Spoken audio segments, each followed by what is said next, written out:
Hello, everybody, and welcome to the Blue Thunder Pod, WWE edition. I'm your host, Billy Sullivan. With me, as always, my mom's favorite podcast host, and I bet he pronounces Montreal better than Pat McAfee, Dave Linovich. I don't know French. I hate that they omitted Montreal. Oh, it's a big part of my review of this Raw. Montreal. Yeah. Their lack of that, the effort to make it happen. Yeah. It was upsetting. Yeah. Raw was tough. SmackDown was in Detroit, Michon. I watched SmackDown like as it occurred this week, and I know I enjoyed it more than I enjoyed Raw. It had one of the best angles of the year. Yeah. Well, I do think that Raw's high note this week was the highest WWE note of the week, but just the 3-hour thing, man. Like they can't. My hopes, I'm going to start judging WWE a little bit more harshly because they've proven to me that like they can produce television that's entertaining. Yes. Now, like very recently, even on Raw, as of 8 days ago. Yeah. But like even Raw, like Raw, it's been paced well and stuff. So like, if I do find it sound nitpicky this week with Raw particularly, it's because I'm doing that. It's because I'm like, I know you can do it, Triple H. I know you're capable of pacing these shows the way that they should be. Right. So essentially, I'm gonna hammer on trips for the TV stuff as hard as I would AEW for a bad in ring. Right. Usually, he gets high marks from you. Usually. Yeah, I like. So this is good. That's though. why I'm gonna get harsher on them for the TV stuff because I know they can do. I think it's incredibly well. It's very important to be not very critical, but to hold things like you're holding Triple H to the coals a little harder because you're like you're better than this. Yes. Yeah. I tried to do it with AEW. Even before we started the podcast because of that reason. Yeah. Because they do this thing that I didn't have for 30 years. Yeah. Now I have it, but we need to the AEW fandom needs to stay critical. Right. Which I think they are. They very much show that with their pocketbook. And the show's going good and a lack of attendance. Well, that's what I mean. It's like pocketbook. It's like White Sox fans don't show up for games when they're not good. I don't know why. It takes a long Team's time amazing to turn around. Dave, what were your thoughts on the week in wrestling, particularly Raw? But yeah, we could talk about SmackDown as well. Obviously, I mean, there were a handful, literally a handful of just home runs. There really were, and they're teeing up a bunch of they're doing a lot of really good business stuff for what's coming down the pipe. They're really pushing we're going to France, we're going to Backlash, we're going to be in France. I heard that. Did you hear the pay-per-view schedule that they're having with the international and the national stuff? I know that they have Germany coming up in France. I didn't see a hard schedule or anything. I didn't see a schedule, but I heard somebody talking about it who's in the know that loves stars. I'm winking. It's Meltzer. Sorry. I thought you meant like performers. So I was like, Mason? Super Mario? He loves that. Woohoo! Who doesn't love a star? Who doesn't? Everybody's a star. Superstar. Elevated. Star. Right? Yeah. Bowie. Starman. I'm digressing. Oh, now you're making me think of the Jared Cruz. Damn you, Dave. They're looking to do the big four in at least Canada and the United States, and 3 of which they want in a stadium of some kind, and every other pay-per-view is going to be international, which is awesome. That's very cool. I remember Cena at some point. I think it was over the last year, teasing that they were going to try to do London for WrestleMania at some point. That'd be cool. He was just playing to the crowd, but because when they were in England. Yeah. But he kept saying it. I did hear a rumor today that Vegas might be the top candidate for next year's WrestleMania because they haven't. Usually they would announce it on the day of WrestleMania. Right. They didn't do that this year. Right. All they did was Nick Khan on Twitter or something said, I can tell you it's not going to be in an outdoor stadium in the Northeast next year, but I can't tell you quite where it is yet. And a lot of people are speculating that that's because it's Vegas and there's a lot of moving parts when you're doing a thing in Vegas, so that's why they haven't announced yet. I could see that happening. NFL's done it now, and UFC's there UFC's all the time, constantly in a TKO. That's probably where their base operations is. I don't know that for sure, but I bet it is. As we saw with WrestleMania 9. It's only amplified so much. How much money do you think the Aria and the Win are going to throw at like, hey, get this here so I can get all my sharks in my casino. I don't even understand how they made so much more money on this WrestleMania than the last one. Like, I know that it's like publicly traded, so it's true. Right. They made, because it was like 3 times more or something. But like, you filled the place last year too. Did it sell out last year, both nights? I think so. Was it? It was pretty hot last year too. That was like Sammy. Yeah, it was a great show. Everybody thought Cody was going to win. Like, in the what they're calling main event of night one. Yeah. I actually was thinking about that. If you only went to night one of WrestleMania, that technically was the main event. I know that's something that you and I agree on. That's a BS term. I would be like, oh, it's too bad you missed the main event of the show you went to. You only caught the first half. You left halfway through. They literally told the story through 2 nights too. Yeah. So like, they did the same thing this year. It's the salesman bullshit. Yeah. It worked. I mean, no, I don't know what they did differently. I don't know. Maybe the product's hotter. Maybe the ticket prices are more expensive. Maybe people are buying more merch. The price. Maybe the price would have made. They're sense making money on house shows now. Like, maybe that's what they knew they were gonna. But this was not not a year-end thing. It was just for WrestleMania itself. Supposedly made 3 times more than the previous year. I'm like, you only have so many tickets you could sell. How was it? It wasn't 3 times bigger. So I bet you're right though. I bet it was just demand was high enough that they could raise the price that much for those tickets. At least that makes sense. Travel packages, because otherwise I can't. Like, the buy rate's got to be similar. Tickets is the only thing I could see being a big difference. Right. I don't even think the buy rates are out yet. Usually it takes a while for those to come out. The buy rate for Revolution just came out. We could talk about that on the AEW show. Shockingly, it was awesome because Sting retired. But no, so speaking of buy rate, I'm going to go back to SmackDown real fast, which was in Detroit, Michigan. I didn't watch it, just to take notes. I love the 2 hours so much more than the 3. I just like, because I watch it on Hulu, and I like seeing 1 hour and 30 minutes left to watch, because, if you cut all the commercials out. This was another sold-out show. This will be the last sellout of their streak, but they actually cover all the sellouts. Raw did not sell out. It missed sellout by like 300 tickets. Yeah, I mean, they may as well sell out every show at this point. Yeah. It's 300 effectively a sellout everywhere they go. Like, it was because they started doing something cool. We'll get to it when they get to the map. But they're also keeping, I think we talked about this already, they're keeping the presentation with the kind of the Titantron and the screen. They're keeping that permanently because they want to get more bodies in the building. I think it looks better always. Yes. It's got such an ECW vibe to it now. 100%. Yeah, it's so cool. Madison Square Garden. They always had to do layout there, not necessarily because of the number of seats, but because of the layout of that building. Like, they couldn't do the full Titantrons. I was like, oh, that just looks cooler. It feels like a wrestling show. It doesn't feel like a commercial or something. No, and like, the goal is to sell tickets, and if you're going to pack a building, why would you voluntarily turn people away? And as we talked about, like, the more people in the crowd, the better the TV product is. Absolutely. Yes. It just makes it.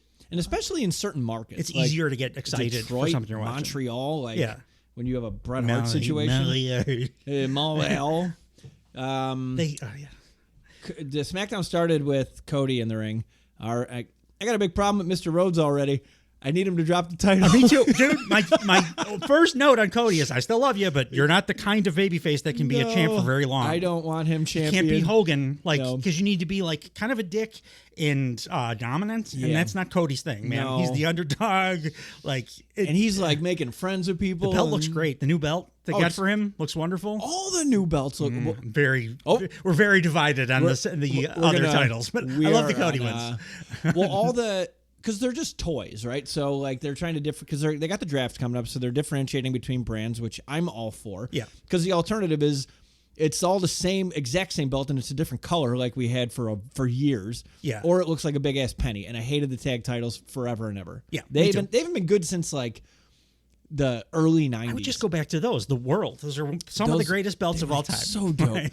But demolition ass ones. Yeah. And also too, it's a totally new generation. They could sell more toys. Yeah. But so Cody, who needs to drop the title right away. Do you think he's going to be he's calling himself SmackDown Superstar now? Do you think he's just going to stop doing Raw? Of course he is. Because when they're doing the draft, they're gonna it's gonna be a hard split. Remind me, when they draft the title holders always maintain, right? You can draft the title holders? They did that one year. They swapped champions. I mean, like who knows what the Triple H era is going to give us. Cody's But, like, not leaving SmackDown. they got that Fox money, baby. The Vince era, they got the Netflix money too. the though. draft meant nothing ever. Yeah. Because they would do the draft and then just people would just randomly change without any reason but I'm thinking Triple H he's gonna want to stick to like his guns more. So it should be a more impactful draft, I think. When they this year. started doing it, it was awesome because I loved it. It led to Kurt Angle and Shawn Michaels at WrestleMania. It led to Goldberg and Brock Lesnar at WrestleMania. It's also something different that we just never seen before. Yeah. And I didn't love the created brand split when it competition. happened, but then the draft was a cool like thing that happened that came of that. The draft was for sure. so much fun, and it's over 2 nights. That's next week. So it's always the draft is it's always right after WrestleMania. It's the weirdest time ever because they don't do it the night after WrestleMania. They wait like a month. Yeah. So like we have this month of limbo where we have to toollerate Jey Uso world title shots until they do a draft. Yeah. Sorry, Mace, but you know, oos no, boo. That was worse than yeet. But they do it too late, and now we're just in that limbo period where they're setting stuff up. But then if everybody gets drafted, it's a walk. Like I'll give them this though. This is not as like down or limbo-y feeling as it has been for 10 years, 15 years. No. Like usually there's a huge WWE WrestleMania hangover where everything feels meaningless. And like if I was going to miss shows back when I was watching consistently before the podcast, this is when you do it. That would be when I would like take a break or whatever. I think a lot of people probably did that. I think they're probably trying to establish that, this is not going to be a lull time anymore because they're doing stuff. Yeah. Which they used to never do anything of like note. No. And they're doing that kind of shit, now. Yeah. But I agree. It is kind of a weird, like, we're doing stories, but we don't know who's going to be on what show in 3 weeks or whatever. So and we'll hope for the best. Yeah. And then they would do that. They would draft, and then they would have like a pay-per-view, and they're like, well, after the pay-per-view, we're going to stick to this. It was just so weird. Yeah. But I digress. Cody comes out, and he recounts that The Rock interrupted him on Raw. He had a nice line for his wife. He says, someone from Detroit he knows would say, who the hell told you tonight was open mic night, bitch? And then he apologized for his cursing. Brandy Rhodes said that on AEW. So he dropped another little nugget. Dave, I know. Okay. As AEW, it's not quite as spicy as CM Punk's cunnilingus reference when he referred to his wife on his promo, but it popped me just because there's an AEW right. thing. And he apologized. He apologized for the cursing, right? Yeah. So he better fucking drop that title immediately. He can't be this guy and the champ. No. And then he's making like dad jokes. That's on Raw and shit. Yeah, but, that all works as the underdog. Yes. So he recounts. He's like, oh, I knew right when The Rock placed something in my hand, I knew what it was. And he said it was something he gifted to The Rock. It was uncomfortable. It was awkward. Yeah. What the hell did he put in it? It's like... I still have no idea. I've seen a bunch of theories, and none of them are like, that's I hope great. it's not the wristwatch, because that's their leading theory. Yeah, but it doesn't make sense. No, of course. That's why I hope it's not the wristwatch. Exactly. Because they all got watches because they were in the main I was event. so intrigued by the Never Break My Heart Again. And he said it with such like conviction and seriousness. I'm like, it's got to be good. I don't think they would. I think that line right there made me hope even harder Cody's going to drop and not be like Super Cena-esque right away. Yeah. It's like, don't ever break my heart again. Like, oh, did Cody do a shitty thing? Yeah. What shitty thing did Cody do? Because Cody's been there for 3 years now? Yeah. And we haven't seen him... 3? 2. 2. We haven't seen him do anything except what he's doing for the last 2 years. Yes. It's the same character. He's super babyface. Yeah. Like is, nerdy in a good way. Yeah. Babyface. I think Cody's too savvy to want to hang on to the belts like for a long period of time now. I've been saying for years, even arguing with my AEW brethren, that like he's smarter than you think. He's smarter than you think. He knows how to like work people and he knows this business better than anybody's given him credit for. Yeah. And I still think that if he had stayed in AEW, that like tweener character would have come to fruition. Full John Cena, like that's what he was doing. Yeah.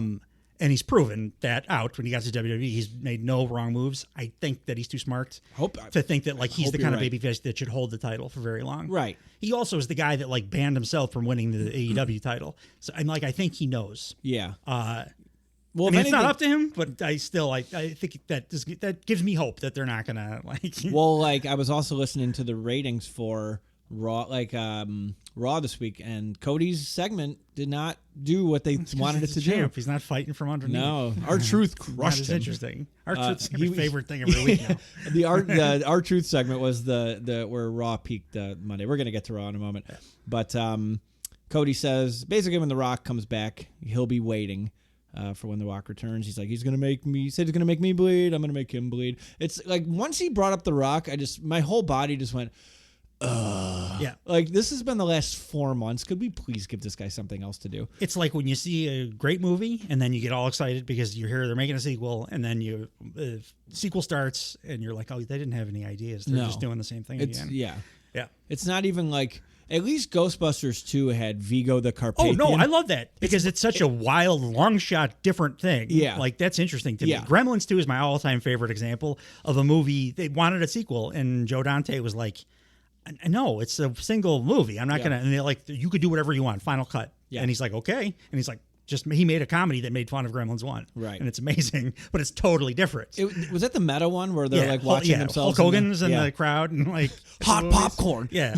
It's an awesome movie. It's incredible, but like great Key and Peele sketch too. But then you could have Back to the Future, which is the exact same movie 3 times in a row.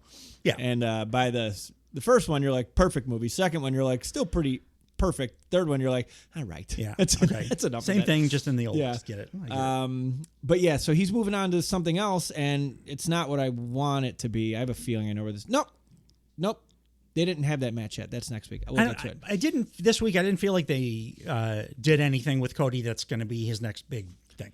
Next big thing? No, but I mean, it's him and AJ. Because it's early. It's him and AJ. Like, there's no way. That's a tweener, like, I shouldn't say tweener because it's the heel face thing, but like, that's a whatever pay-per-view title defense. Right. He's 0% chance he's dropping. No. This is pre-draft time. They need something to fucking do.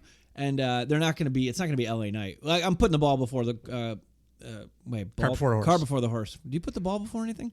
Did you put the bomb on it? Behind the 8 ball. You do behind the 8. Be behind the 8 ball. Yeah, that's time.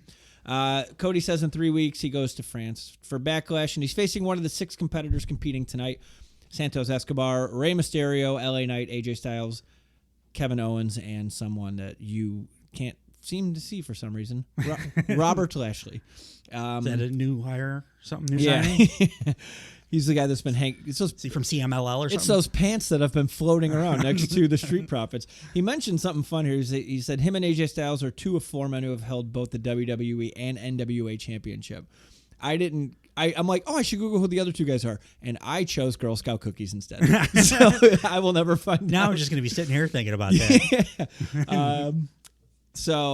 Ric Flair. Oh, hang on. Let's see. WWE and NWA World Champions. I mean, Flair's for sure one. List of NWA and World. NWA and WWE. Steamboat never held the World WWE title. That's from 2011. I don't know. List of NWA World Heavyweight Champions. Oh, there's going to be like a billion. Brodus Clay never held the WWE. Combined reigns, no. Let's see. EC3, Tyrus, Trevor Murdoch, Matt Cardona, Nick Aldis, Cody. Yeah. That's all the modern ones that I know, and then the other ones are like Flair, Rob Conway, like from La Resistance. Yeah. Yikes. That was NWA. Boom, boom, boom. Ups and downs. The Sheik, like the Sheik, Sheiky baby. If it's not the Iron, it's got to be a different. And if the other one goes by the original always too. This guy's 49, whoever he is. Okay, so this has to be awesome listening while I look through it. Christian Cage. I can always edit this out if it's crap. Christian Cage. Was he with WWE champ? Yeah, world champ. Yeah. Does that count? Sting Jarrett. No, Jarrett was world champ. Raven, AJ Styles. Okay, that's 2. Ron Killings. No. Ken Shamrock, Dan Severn, Hashimoto, Steve Corino. I love Steve Corino. Shane Douglas, no. Corino's most underrated. Great Muta, Ric Flair, so that's 3. I said Flair. But was he ever WWE champion? We just watched the 92 Rumble, my friend. We did a show about it and everything. My energy drink is not kicking in.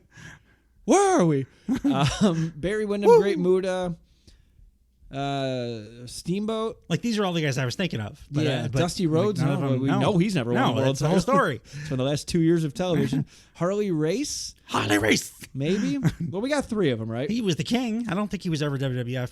Terry Funk, champ. Jack Briscoe, Giant Baba, Tommy Rich. Nope, none of those guys. Those were all. Dory I just Funk know Jr., them from Gene NWA. Kiniski, Buddy Rogers, Lou Thez. No, I don't think so. Bobo Brazil, Buddy Rogers. Luthez is possible, but I don't think so. This is a hell of a trivia question. Now Cody we're getting Rose. back to WWF stuff. Now we're back to Orville Brown, inaugural champion. It's got to be 1948. Christian. That's the only one that makes any sense Yeah. to me. Well, then it would be Jared as well, because he was. Did he hold the world as well? Yeah, he was Oh, hang on, it might have He been. could just be wrong or lying because this is wrestling. Maybe we should just move on. When he was in WCW, he held the real world's championship. For some reason, my Chrome we crashed. should do a list of who in every major promotion has ever held a title that they called the real world's championship. Yeah. At least Flair, Punk. I'm good with 2. That's a good list right there. But anyway, so then he goes into like the thing I don't like him about, where he's like, I'm no longer the hunter, I'm the hunted. And a little word of advice: if you come at the king, you best not miss. Yeah, no, you're not. Boo. You're not Roman, man. Boo. Don't do that. Boo. And one thing I did like coming out of this, and I thought I heard it on Raw last week, it's just called the Undisputed WWE Championship Yeah. now. That Universal nonsense it's super confusing, and so that's gone. So that's Cody. Now the tag titles get to be confusing. Yeah. I think just not everything on Raw is World. Wait a minute. No, and everything on SmackDown is going to be the Undisputed or WWE. WWE. Yeah. Oh, it's that already. You're like, Humming. Maybe I'll give him till the end of the next week. And Backstage, they had Paul Heyman, Solo, and Jimmy Uso. They walk toward what they thought was their locker room, and they see American Nightmare, so they said it's clearly Cody's now. Kevin Owens walks past them, makes some kind of jibes. He's like, "Oh, I think there's a broom closet available or something like that." You guys can go I remember him being amused. I don't remember what he said. Yeah. But it's Owens, so it was. Owens fun. just makes so many little funny comments. Did you ever that see his compilation video? No. It's great. It's like 5 minutes of Kevin Owens just being hilarious. In WWE? It's throughout his WWE career. Steen as well? Yeah. No, it's post-Steen. It's all WWE stuff. But it's just him doing the backstage stuff. And then every time he hits it right on the head. The best one was the house show where he was rattling off how much money he makes. Oh, yeah, and that he's was cracking incredible. Roman up when he's got him in a headlock. My favorite that made me TV laugh. one was the pre-ladder match, I think, for the Intercontinental title, when they all cut promos sitting on ladders. Yeah. And he was just like doing a stand-up set, basically. It's incredible. So he walks past Heyman, Solo, and Jimmy Uso. Solo goes, "I'll take care of him, and I'll take care of this." And Heyman says, "Listen to me, please, Solo. Winning and losing matters here." Which I'm That's like, whoa. I mean, that is a reference. Yeah, of course it is. Yeah, it's taking a shot. He's like, "Listen to me, please." But like it played. It played into everything. Yeah, like, sure. But like at first you're like, son of a bitch. I want it to matter there too. So hopefully, But do it wasn't like an out of the box, like clearly taking a shot at AEW. No. I don't But think there was any of that from anybody this week. So he There was says, some fun Twitter stuff. That's all. Yeah. Like, Listen to me, please, Solo. Winning and losing matters here. There are consequences to losing. We lost. That's the champ's locker room, and Cody Rhodes is the champion. If we want our locker room back, the title has to come home to the bloodline, and that's by order of the tribal chief. All right? So Roman's not. He's Napoleon. He's calling shots from afar. Yeah. I think they're probably going to keep him off TV for a while. I hope they do. I mean, Heal he's that still man. under that contract where he only has to appear 6 times a year or whatever. It'd be interesting to do what they're going to do with him not having the belt now that I think about it. Well, he's not going to be on TV unless he's... It's either going to be like, I'm dealing with bloodline stuff or I'm dealing with the title. That's it. He's not going to get in a feud with fucking LA The Knight. bloodline's going to be tough to do without the belt and without Roman on TV. They're doing a good job of that So far. Yeah. Which I was pleasantly surprised. I'm like, oh, this is done. This is. But eventually you're going to faction. need a regular mouthpiece leader guy. Yeah. Which they don't have. Because they're... Yep, you're not wrong. Both of their mouthpiece leader guys are now off TV or one is limited television. Yeah. And one is not of the actual bloodline. He is simply counsel. Now, the first triple threat match that is going... So the winner of these two triple threat matches that they have tonight They're gonna fight each other next week to be the number 1 contender to fight Cody at Backlash in France. France. Did the crowd boo? Did they still hate France? I don't remember. No. Cody's promo got no reaction. Yeah, so I remember that being like, feeling weird. Yeah. Because, again, he sucks now that he won. It was LA Knight versus Bobby Lashley versus Santos Escobar. I hate LA Knight. He's not for me, Dave, is the way I would put it. No. He's only a promo. Like, he's not even that great a promo. He's only a WWE style promo guy. I was going to say I hate his shoes because I highlighted a while ago that I'm like, I think he's trying to do the Jordan 11s. And then, like, you mentioned it. And then I was like, hey, good catch. And then he agreed that, like, or he said, yeah, they're Jordan 11s. But now they just look like knockoff Jordan 11s. Yeah. And I'm like, dude, buy the you real think they J's. altered them since? There's a couple more details in there that I've noticed. Like, to make them look like knockoffs? Well, no, the only thing that's the same is the shape of the white against the black. Okay. But now, like, I could just be magic eyeing myself here. They could have done nothing, but I'm like, they're trying to make those look like, but they look cheap and fake, and he's not great, and his finish I think sucks. to my point is the reason that you're paying so much attention to his goddamn shoes the rest of is them because it kind of sucks. Yeah. I need something to look at. Yeah, while exactly. He's in the ring. Yeah. That's great. Like, but that's it, dude. Yeah, that's it. your only thing. That's it. It's like Yeet. Yes. It's better than Yeet. It's like, I mean, the Road Dogg was better, more fun. Road Dogg could cut a promo. Yeah. But, like, even like his, why did I say the Road Dogg? Like a Road regular Dogg's an promo. all-timer. Yeah. I don't know why I one of the said best that. mics of all time. And not that I can't. He's good at cutting promos, but they have to be those like WWE. Yeah. He can't talk like trips, Drew or whatever. He trips a lot, yeah. So triple threat match. They're always no DQ by default. So they finally like started leaning into that a little. So Angel and Humberto came in, who on behalf of Santos Escobar came into triple team LA Knight, and then they stomped out Lashley. Yeah. I do want to say every time you say his name. What's that? I do want to say every time you say his name. So I guess got to give it to him. Just say it real quiet. It's real quiet. Street Profits and B-Fab came out to help Lashley. And then the two teams fought outside. And then as they fight outside, LA Knight gives the BFT to Santos Escobar, and he gets the W. He's one of the two guys that's going to be competing next week on SmackDown for the opportunity to face Cody Rhodes. Cool. Okay. I realized the BFT is very similar to the Steven Spielberg children's movie, the BFG. Yeah. That's all. My only thoughts. Does that stand for Big Effing Giant? I think it's Big Friendly Giant was the book. Of course, when I saw the movie, I was like, why are they calling this movie Big Fucking Giant?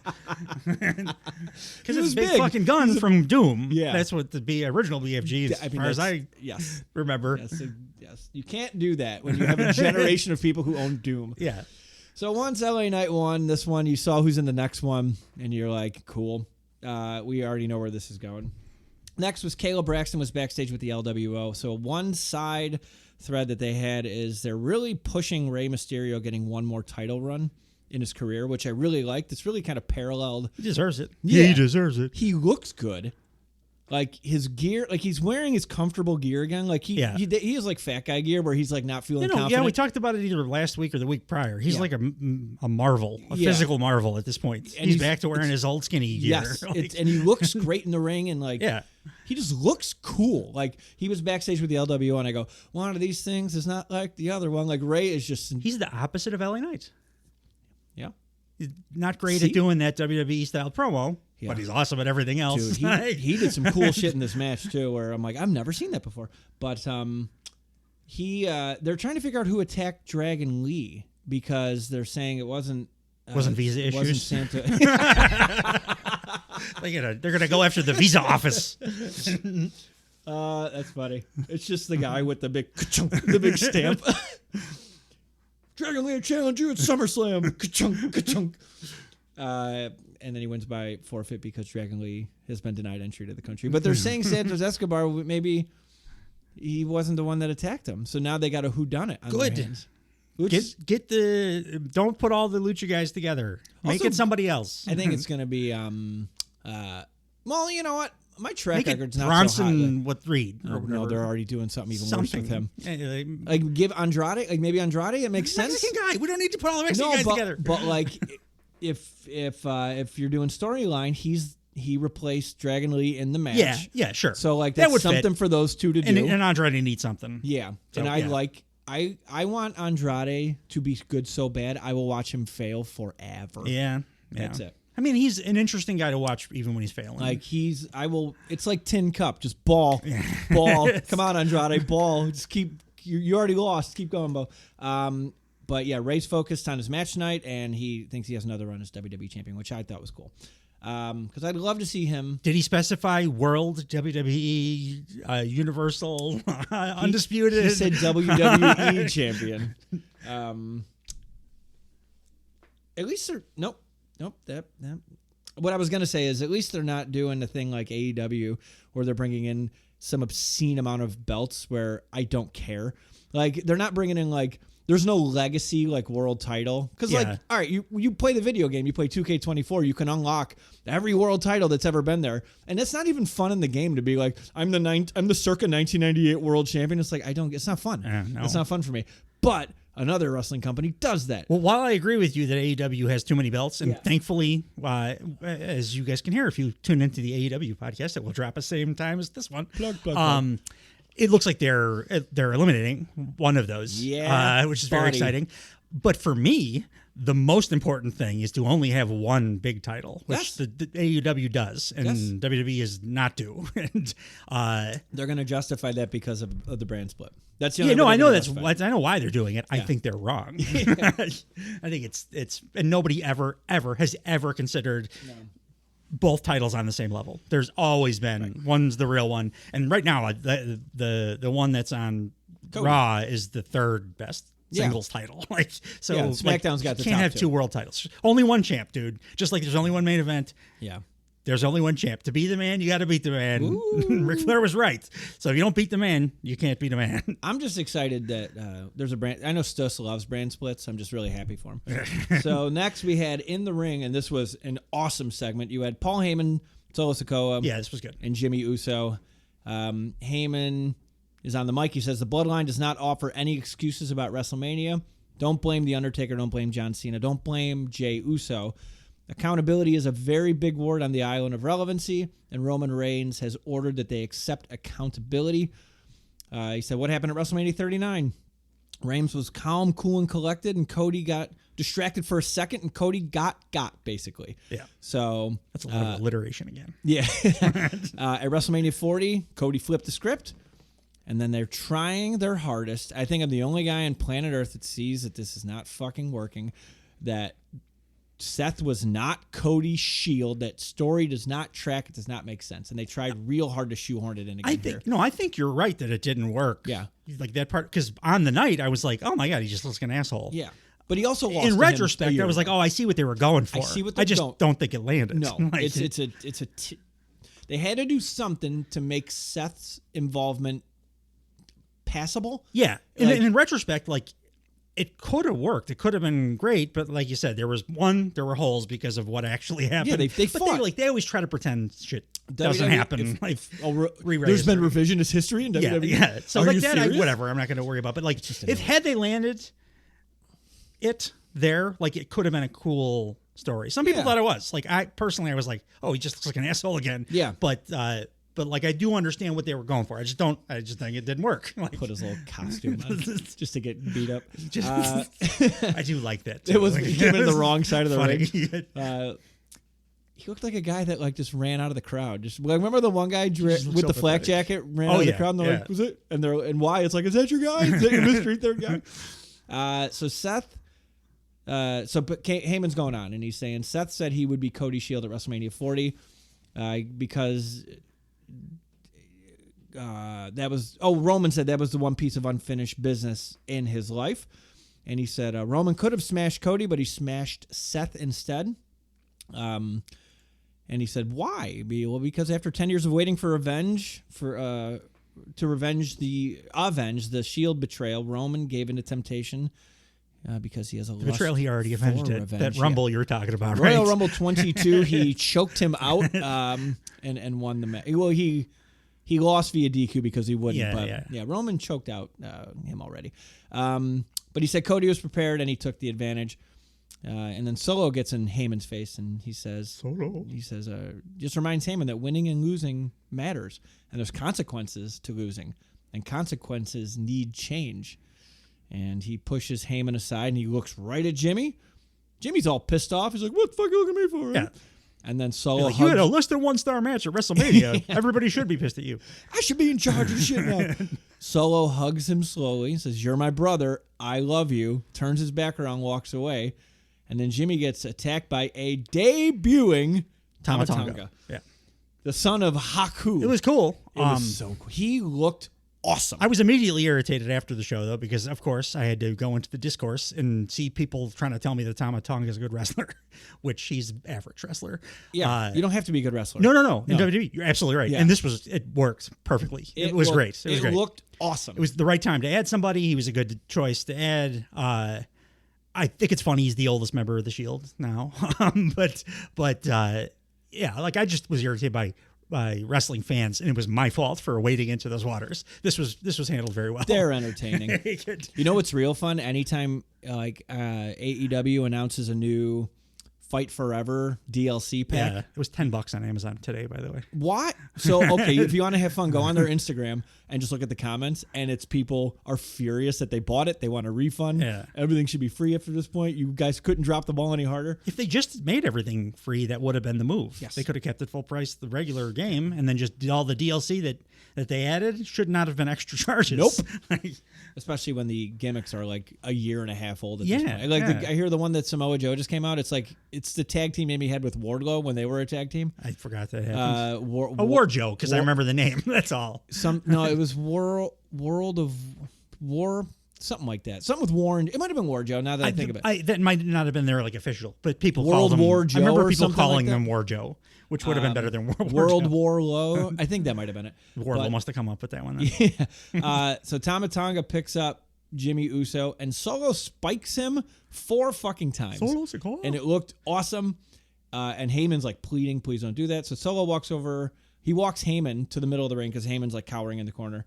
And Solo non-verbally suggests that, raise your finger. We're going to acknowledge. And Solo's getting kind of brassy here. Like, hey, maybe I'm in charge now. This is the most he's ever talked too, right? Yes. Okay. Yes.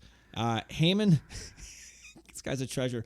He starts voice dialing to call Roman Reigns on his phone. Call Roman Reigns. Well, to call back to his goofy 2-phone, 2-gimmick thing. And then Solo slaps his phone down and stomps on it. Tama Tonga gets a chair, holds it in front of Jimmy Uso, who is in the corner, and does the he Pillmanizes him. He puts the chair around his head, and then he does the hip attack. So I guess Solo's like the de facto leader now. It seemed that way, yeah. Which I'm so fine with. I don't know that he's got the charisma talking chops. He 100% does not. But Heyman's doing something different. It has shuffled everybody. My judgment here is not on this segment. I thought this went real well. Yeah. And it's different, so it's cool. Yeah. It's different. It's not. I don't 100% understand why Jimmy's the fall guy, but 1-star match. But I know. I would fire him from WWE and wrestling in general. He can go be the next NWA champ. He somehow looked better on this show in his street clothes than he did wrestling. Yeah, it was just a bad vibe on that match.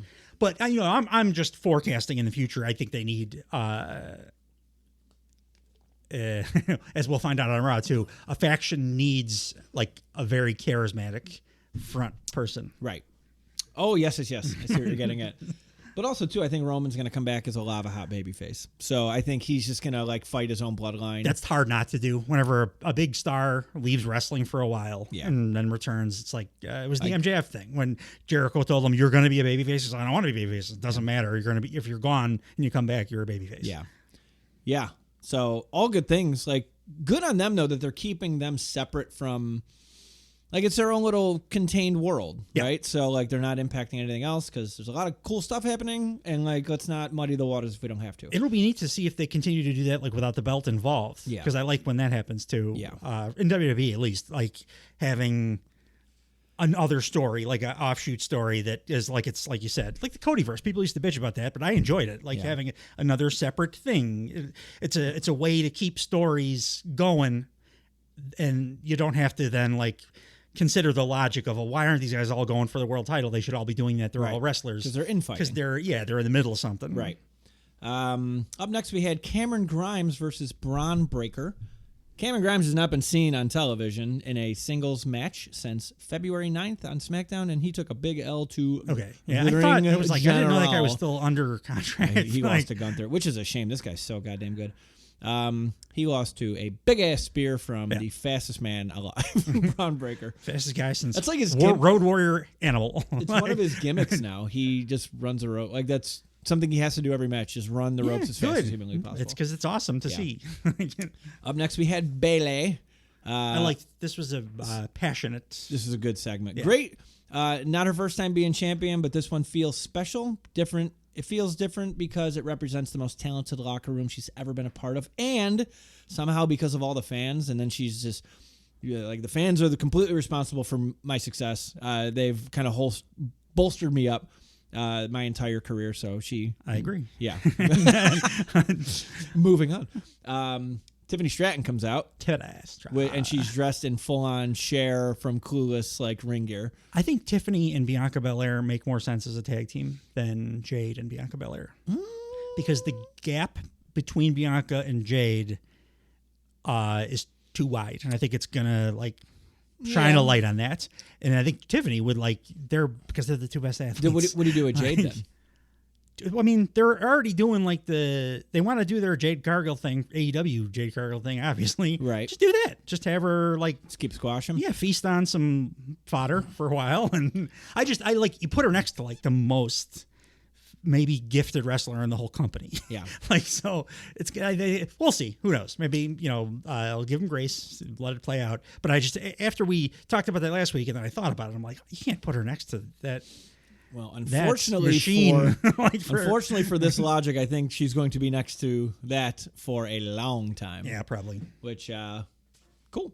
But in the meantime, Tiffany Stratton is going to be going after the Women's Championship, which I'm fine with. Not quite yet, though, because Tiffany Stratton thought it was rude that she wasn't given an opportunity at WrestleMania. And who's better than the center of the universe to shine at WrestleMania? She's making a lot of sense here. I mean, she did lose Elimination Chamber, which is why she didn't have a shot at WrestleMania. Yeah. We don't have time for rational thought. She's a heel, and she's doing her heel shit. And prior to her coming out, Bayley was kind of implying that she's going to be issuing some kind of open challenge for her next challenger. And Tiffany said, I think that's the route you're going, and I accept. Because it's Tiffy time, and that gets pop. Pop me. I love Tiffy time. And then Bayley says she's not, in fact, offering an open challenge. She's going to challenge Naomi instead. And Tiffany Stratton said she couldn't win. She couldn't even win a title if it glowed in the dark. Not a great line, but it's effort. A for effort. Took a swing. And then Naomi comes out, and she looks pissed for I don't know reasons. She just got. She was just gifted a world title. Yeah. I was like, why are you mad? It made no sense to me. And I think I may have dozed off for this or something. Yeah, you would have been wrong for it. Tiffany Stratton reminds Naomi that she's already beaten Naomi. And Naomi says that was then. This is now. And Naomi says she can't accept Bayley's challenge just yet. Not until she beats Tiffany Stratton. So this is now a number one contenders match. Which Paul Heyman, I thought wins and losses mattered. Of course they matter. Also, when you're gifted a world title match, don't just offer up a number one. Like, what are you doing? Yeah. What are you doing? Everybody's making interesting decisions here. It made no sense. It made no sense, especially when you're not the more over of the two. I just don't think the title holders should have the say in who they defend the title against. No. I think whoever, even if it's a fictional boss, they should make that decision because that's how it works in in the world of fighting. They have a fictional boss, and they dip in sometimes to make matches, but other times they're like, "Hey, I kind of want to do this." Yeah, doesn't make sense. And we saw in 1992, the Mountie was like, "How did he get a title shot? What's his win-loss record?" Yes, yeah. That was in 1992. Yeah, and it was a good point then. Yeah. Too. Goes to commercial. It's clearly going to be Naomi versus Tiffany Stratton, but before we get back. Paul Heyman is seen coming out of the trainer's room. He's checking on Jimmy Uso. Jimmy's in bad shape. Wasn't doing Uzi. He was not very Uzi. It's too bad for Jimmy. No, it's okay. Give him a vacation, too. Tama Tonga sizes up. Vacation in NWA. He sizes up Heyman and says, by orders of the tribal chief. And then Solo appears, shows Paul Heyman his thumb, nice taped thumb. And then Heyman goes, "What the hell does that mean?" Which I'd be like, thumbs up to you, pal. Yeah. Thanks. He's saying what we're all thinking. What the hell Big does fan. that mean? Yeah. It means big fan. Big fan. Look at my thumb. Naomi versus Tiffany Stratton. Naomi's good. I feel like she just doesn't. She's slower. She moves way slower. I like her in ring. I think she's not a star. Yeah, and I think that's why I think and you're through because that's a more important thing to you than it is to me. But I get it, and I think she just doesn't have it. But I do think you're in like the charisma, star power kind of thing. I think it like makes the in ring appear not to be as good too. For her, so you and a lot of people like for her moveset, she's slow. Like she just moves slowly. I am thinking I have a direct comp that like made sense this Will week to think Ospreay. about. Come on, we can't even joke about that. Ospreay, Naomi. But the guy that Will Ospreay faced in the main event of AEW Dynamite this week, promo of the decade. I think similarly. It clouds. I mean, not clouds. It just affects your judgment, and it's not a good or a bad thing. Yeah, because he doesn't have a ton of star power. Even the move stuff, you're just like I've had enough of it. I don't care. Right. And I think that Naomi is a similar kind of thing. Like I think technically she is probably pretty part good, of it, but I think that it's her lack of charisma that technically carries over. The charisma no good. I agree with you up and down there. Just what she does move wise, she just goes so slowly and carefully. That's how all WWE matches look to me. But when you watch, Tiffany Stratton does not go slowly and carefully. She just doesn't relative to Naomi. Yeah, maybe okay. I can buy that. Relative to Naomi, stay in this company.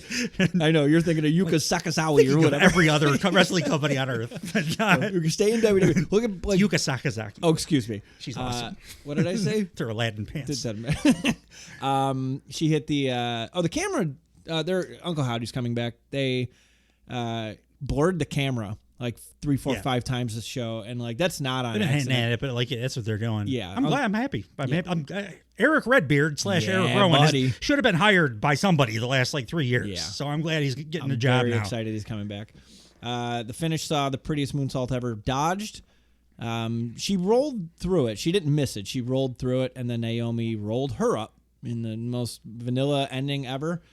And Naomi won. And Tiffany Stratton suffered not even a little bit from this loss. She is the future of this goddamn division. I just said I want to team her with Bianca because she's the only person I think can come close to matching her athleticism. I'm fine with her just laying low for a little while because right now it just seems like everybody's fighting their friends. Yeah, like all the champions are like, I want to fight my friends. Package. They did a video package for A-Town Down Under.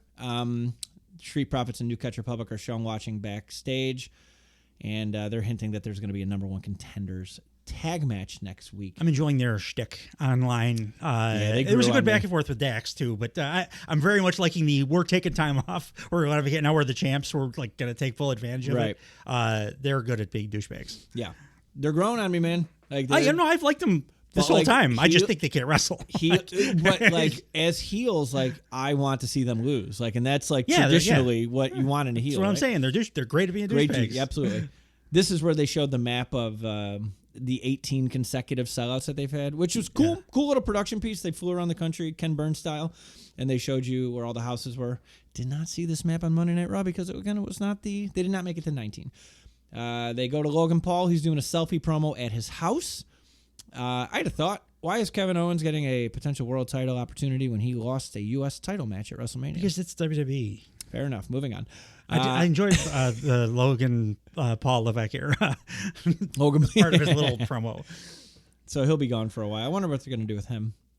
Probably have him fight Ricochet again because he's not doing anything. Piper Niven and Chelsea Green. So they're shown backstage. They got a nice little through thing here where they did it on Monday, this past Monday, where they're showing Chelsea Green talking to Adam Pearce. Like, I want a match. I want to have an opportunity. And then he's like, all right, I got something for you. Go in the ring. And it's fucking Jade Cargill. And Chelsea Green is not happy about this, so she gets squashed. So she goes to SmackDown and does it say, it's like, Adam Pearce she's talking to Nick Aldis. Adam Pearce threw me under the bus last week. We want a match tonight, and Nick Aldis is like, all right, let me think about it, and he gives her Jade Cargill again. It's funny. I'm glad Piper and Chelsea are back together, though, because that's the worst division in wrestling. So you need bright spots. Absolutely. And both of them are like... I like them both quite a bit. Piper's great in the ring, and Chelsea's very good at all the other stuff. Absolutely. So Jaded on Chelsea Green again. So 2 weeks in a row, same, or 2 shows in a row, same finish for Miss Chelsea Green. They did both of these shows 2 super cool things with cameras. So this is where Kevin Owens is getting interviewed backstage by Byron Saxton, and he acknowledges the cool long shots that they've been doing. Because Kevin Owens is Deadpool. If people haven't recognized that over the last 5 years, he's the only dude that like knows that he's on WWE programming and is always like, why is there an invisible wall there? Why does somebody always come out when you say their name? Like I love that that's his character. Yeah. Like kind of on the down low. He's the best. More details here. So he takes the camera and he's walking toward presumably the ring, and there's like a random merch table set up in the back for, I guess, the boys. And there's a Detroit Tigers WWE Championship belt, which they're selling. Fanatics is selling. So he puts the title on, and then there's a couple CM Punk shirts on the table, and he just pushes them off the table. Just pushing. So again, details. I can't wait for that. I hope Punk doesn't. It's going to be chaos. Internally explode before it happens. Punk will be fine. Punk's having an awesome time. He's not going anywhere. Just wishful thinking. Put it in the universe. Mm-hmm. Kevin Owens is walking and talking. He has huge respect for Ray, but he's going to kick his and AJ's ass tonight.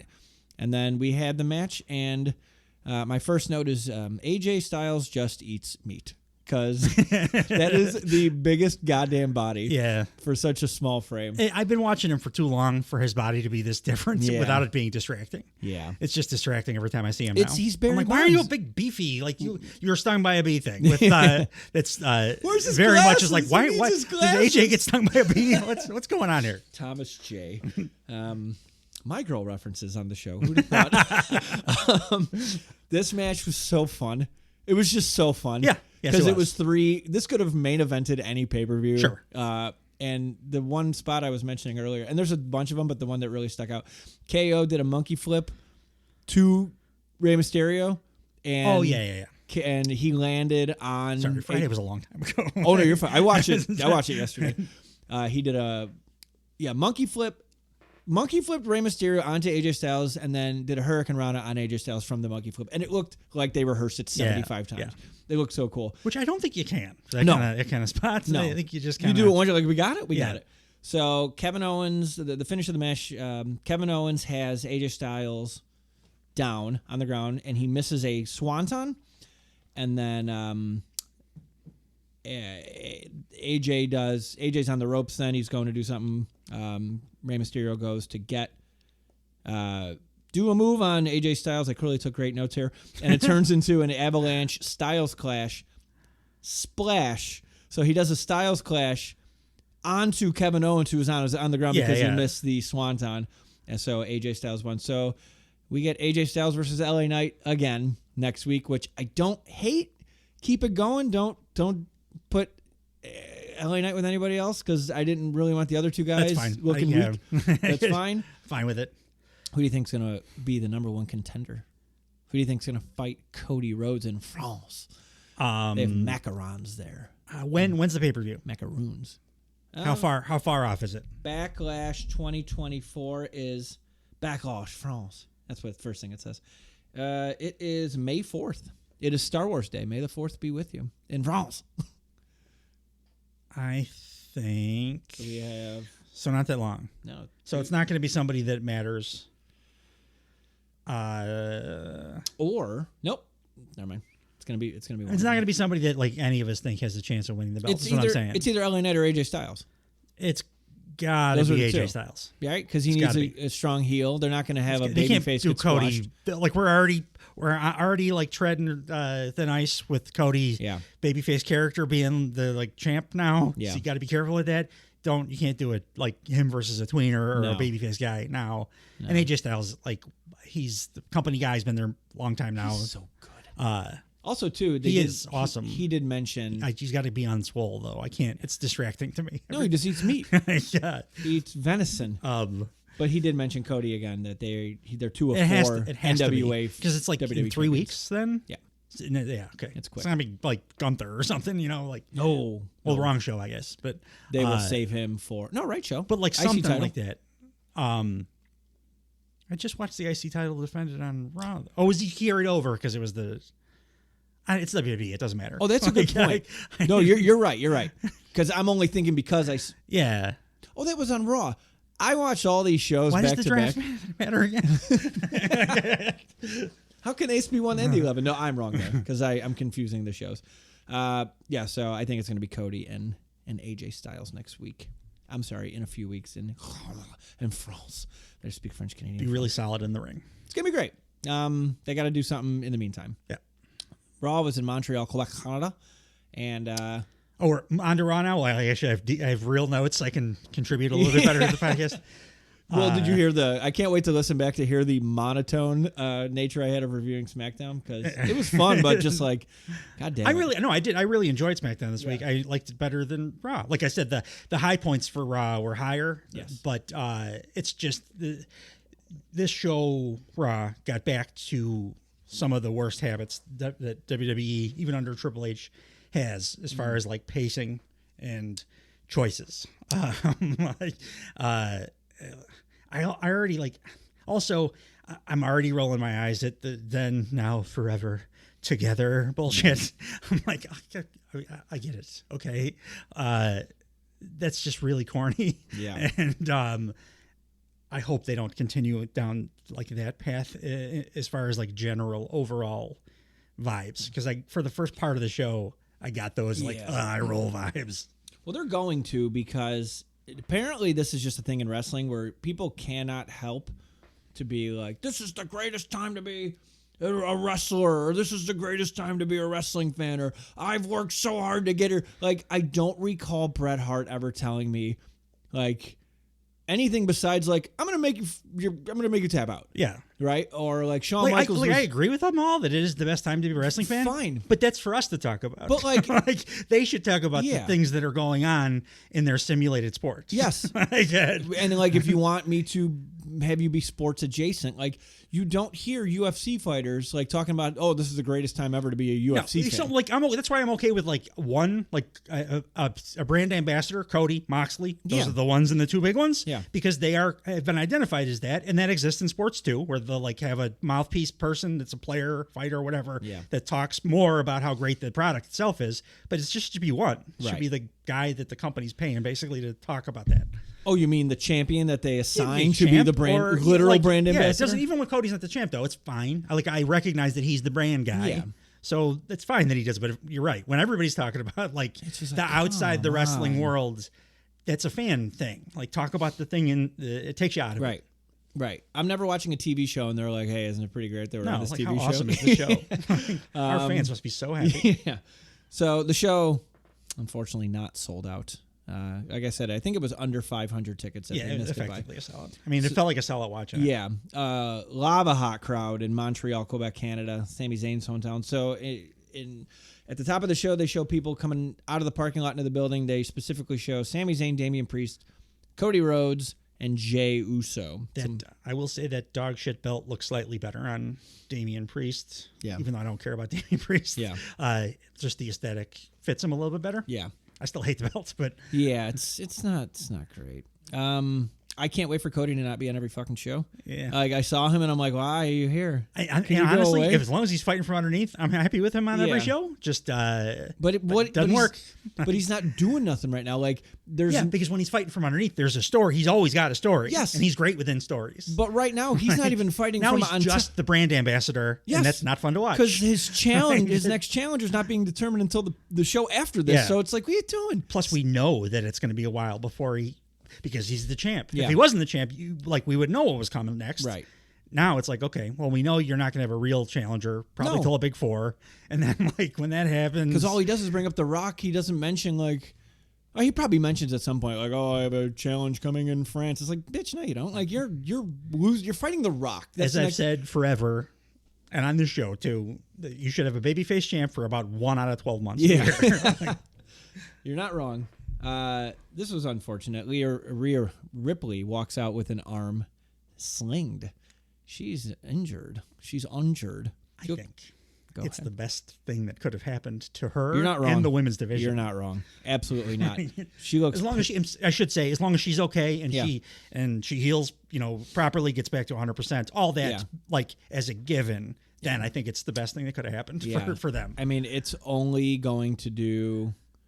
It's basically going to be the benefit that Kofi had, right? So, like, there's a little bit of a vacuum. We have to fill the vacuum, and you have some people that are kicking ass right now that have nothing to do, and now they have all the room in the world to do what they want to do. Well, for what they want to do with Rhea too, they were in a tough spot, kind of, because the crowd wants her to be a babyface. Yeah. I'm sure the company at this point wants her to be a babyface because merch and all that stuff.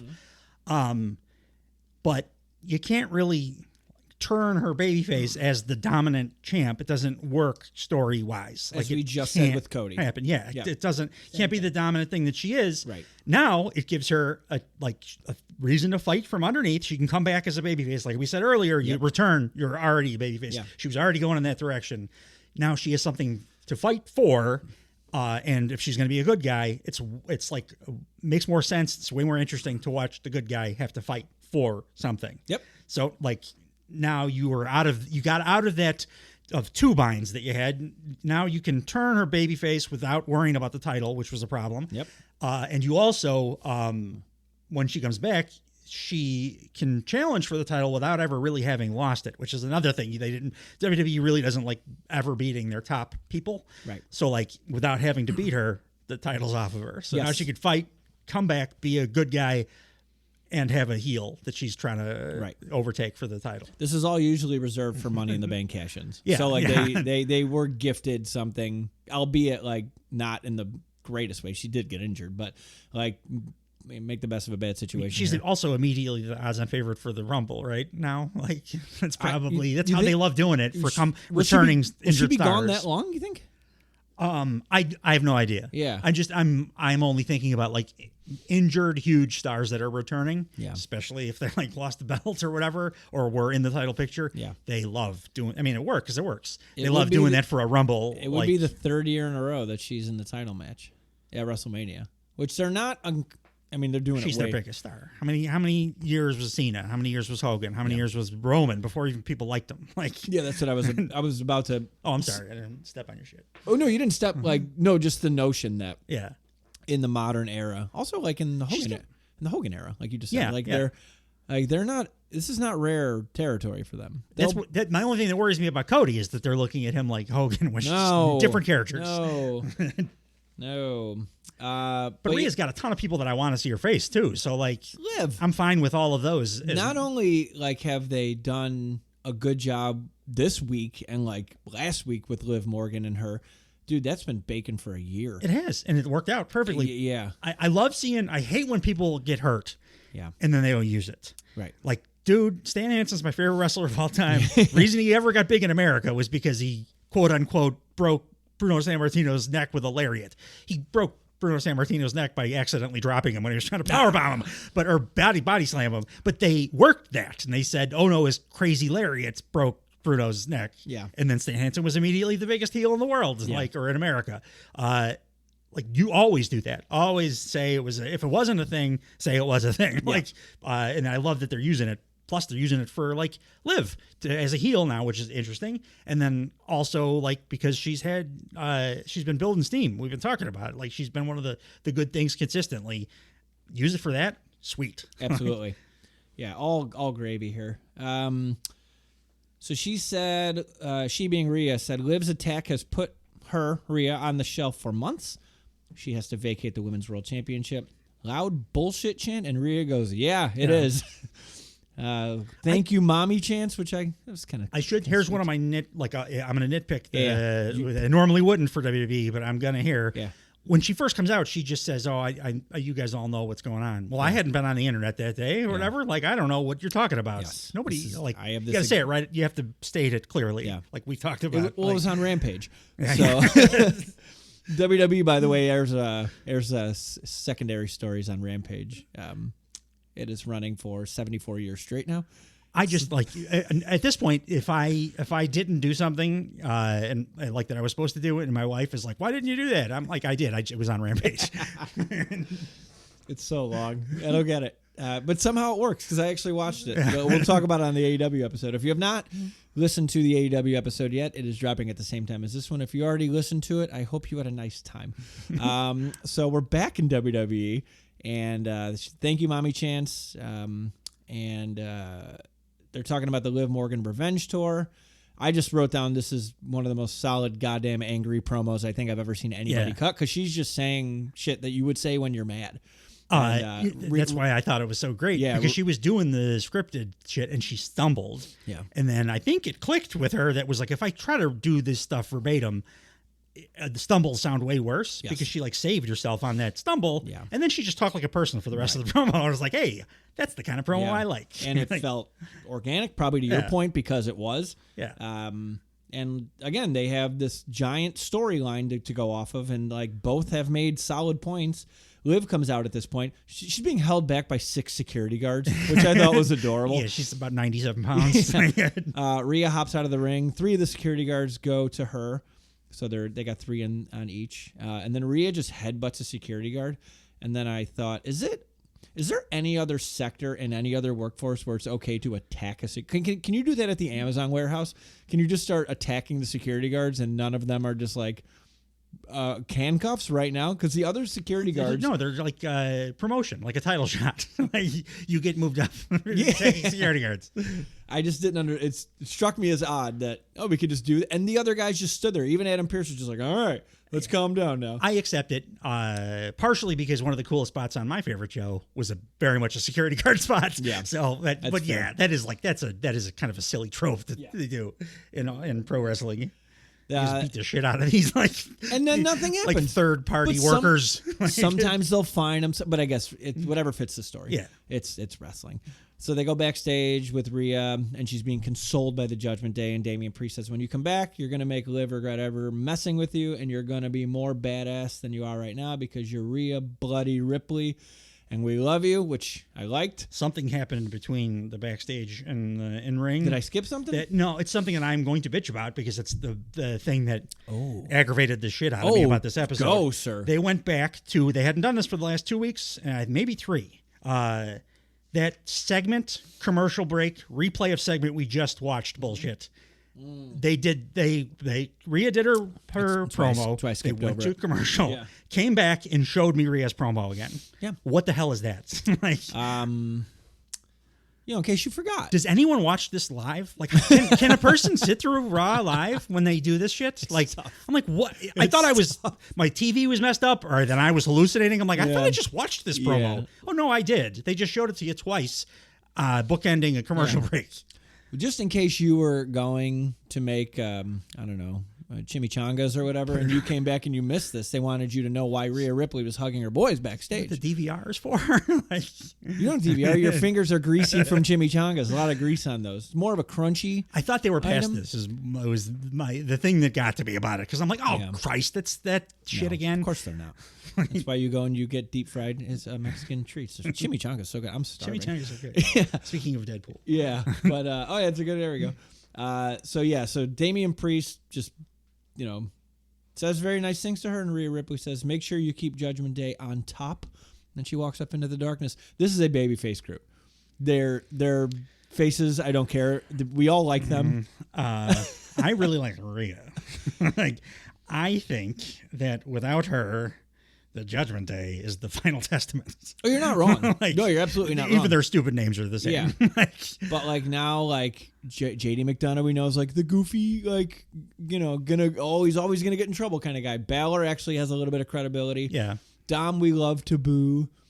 Damian is. Dom can't be a babyface though. No, but we like seeing him. He is. I like multiple members of this group on their own, much like another group I'm going to talk about on our other show. Yeah. On their own, I like them all individually. Right. They're dog shit as a group without Rhea. No, you're not wrong. It's just and her by herself is she's bulletproof in anything she does. Yeah. I see what you're saying. But I just don't think this is to your point, this is the Final Testament without. And we don't need 2 Final Testaments. No.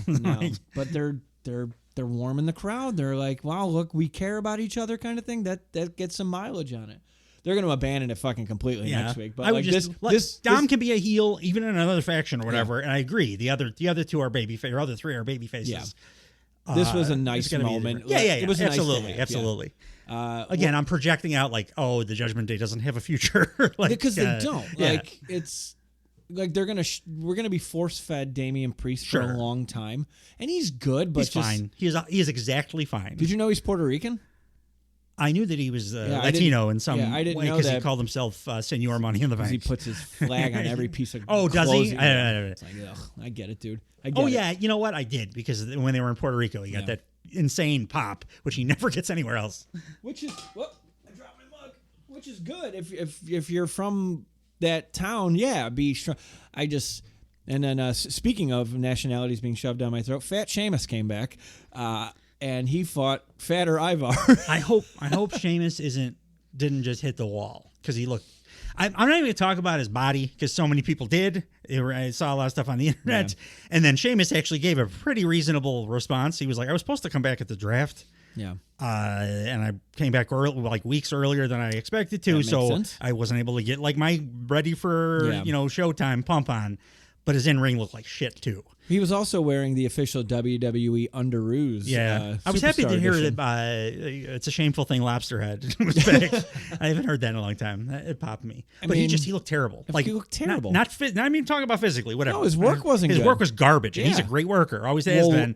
He's at that age where he may have hit the wall. He might be done now. I think also one goes with the other. I think he's not physically up to par. Yeah. Like if you watch his Celtic Warrior workout channel on YouTube, the dude works his ass absolutely off. Well, that's what makes me worry about him, because I just don't think he can be in ring shape and not also ring shape and like the physical outward look are different things. But he's also always been just jacked. He has. And he leaned up real hard the past couple of years. And the other thing that makes me worry that it might just be his body can't do what he does anymore.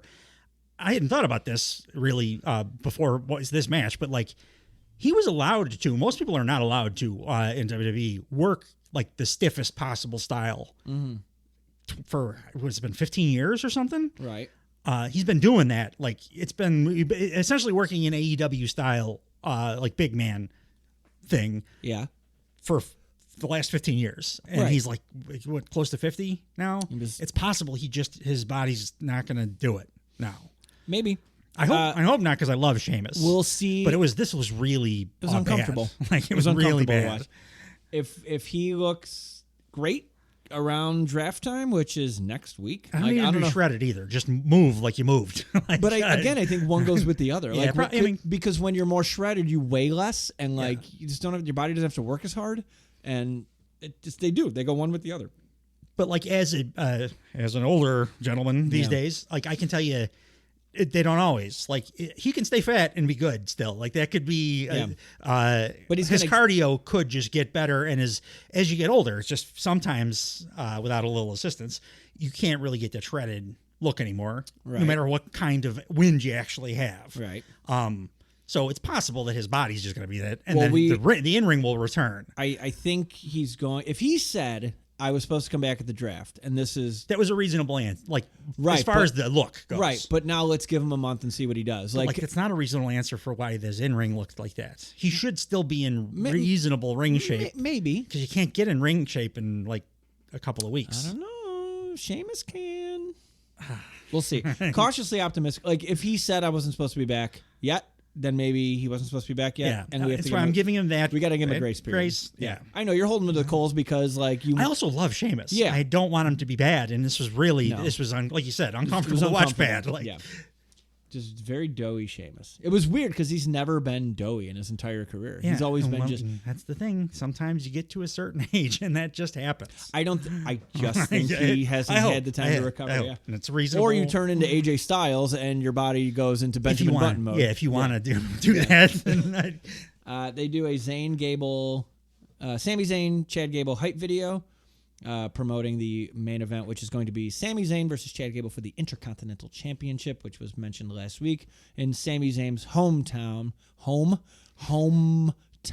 of Montreal. Oh yeah, I forgot to Montreal. because the worst one hasn't happened yet on the show, but they McAfee and multiple superstars try to pronounce Montreal like you would as a French Canadian, but they only half-ass it, so it comes out like the Miz's was the worst because it sounded like somewhere in the Middle East. Montreal, like Montreal sounds like somewhere you would go. Like to gamble with sheiks. Like it is not. If you're gonna do the French and not say the T, you gotta say Montreal. Right. The only person that even tried was Michael Cole, and then he got bitched at for he pronounced Patrick Roy like you do with a little bit of an R, but it's like on the back of your whatever. Just don't do it. Just call it Montreal. You sound like an asshole if you do it halfway and you say Montreal, which everybody kept saying, and it made me want to mute my TV. Also, what's wrong with Montreal? Exactly. Like nothing. No. If you want to, but if you want to be mad? fancy and say it like they do there, then go the whole way. Yeah. And do the accents. Don't just not say the T because you sound like an asshole. I just don't get the a lot of people are speaking French on this show. I think personally, because I've done it before on this podcast, saying Montreal is very fun. It's a fun city name to say with a French accent. Yeah. But you gotta fucking have the balls to do it with the accent and not be like, oh, half-ass it so I can say, Right. oh, I don't know anyway. No, do it. Have the balls. Do it. Yeah. Try to do the real French accent, or just say it regular because you're too scared to do the joke. Or just say Montreal. Yeah, that's what I'm saying. Don't do Yeah. the accent then. Just say it like you would normally as an American with no French accent. Like all of them. Everybody on the Everyone on the goddamn roster. show, and not one of them pronounced it like the right way. Not even the guy from They just the place didn't has say the T. Yeah. Yeah, this is silly. Well, Sammy kind of says Montreal. He does his accent speaks- almost sounds he like a speaks Torontoan. French. He Yeah, speaks French. but his like regular Canadian accent almost sounds Toronto-in because Yeah. he does like a Montreal thing, which is Yeah. more a Toronto-y. Oh, is that thing. right? Yeah, it's like Toronto. They always I'll say Toronto. You got to say it like molasses is falling out of your mouth. like Owens has got a very clearly French Canadian. Quebecois Yeah. type of accent. Right. Is the French comes through. Sammy sounds like a Toronto. Is it Torontoan? Torontoan? Toronto. Like all of Canada except for the coasts in French Canada. That's what Sammy sounds like. That's what Luke Skywalker cut open to stay warm. A Toronto. Toronto. I think he was a Montreal. That's raw. Star Wars humor. One thing I did really like about the Sami Zayn Chad Gable hype video, zero mention of Chad Gable's daughter, which was heavily part of the reason he wanted to fight Gunther. Way to abandon the logical thing to abandon. I have no notes about the Intercontinental picture in the WWE. I think it might be the best booked thing in wrestling right now. Yeah.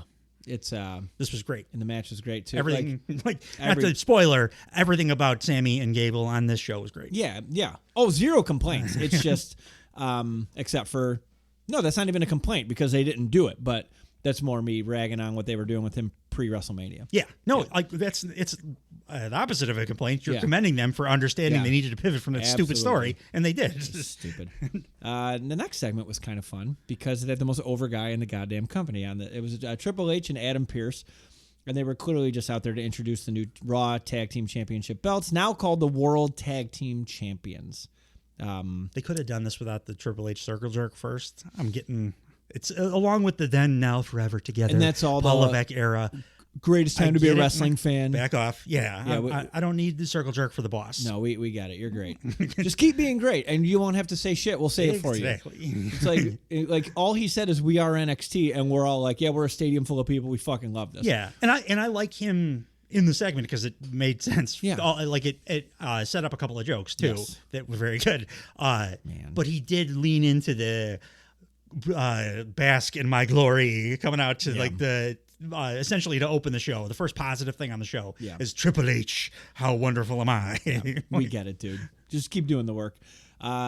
So they bring out Truth and Miz, and the crowd's chanting, "You deserve." Before they even say anything, the crowd's going fucking nuts. Yeah, absolutely. For Well, it's for R-Truth, and the Miz is smiling, and I'm I like, was gonna say, did you catch like for the 5 seconds that the Miz thought it was for him, Yeah. and then it dawned on him, and he's like, pivot. Which Miz is good at this None stuff, of so this he is for pivoted, you. but he definitely thought it was for him, like really at first. Real And, big like, smile. the broadest, like Yeah. most genuine smile I've ever seen him, and he was like, oh shit, no, Nah, never mind. dude. And then R-Truth like has him hold his microphone and belt, and then he just does like a jumping splits, and the place Yeah, goes nuts.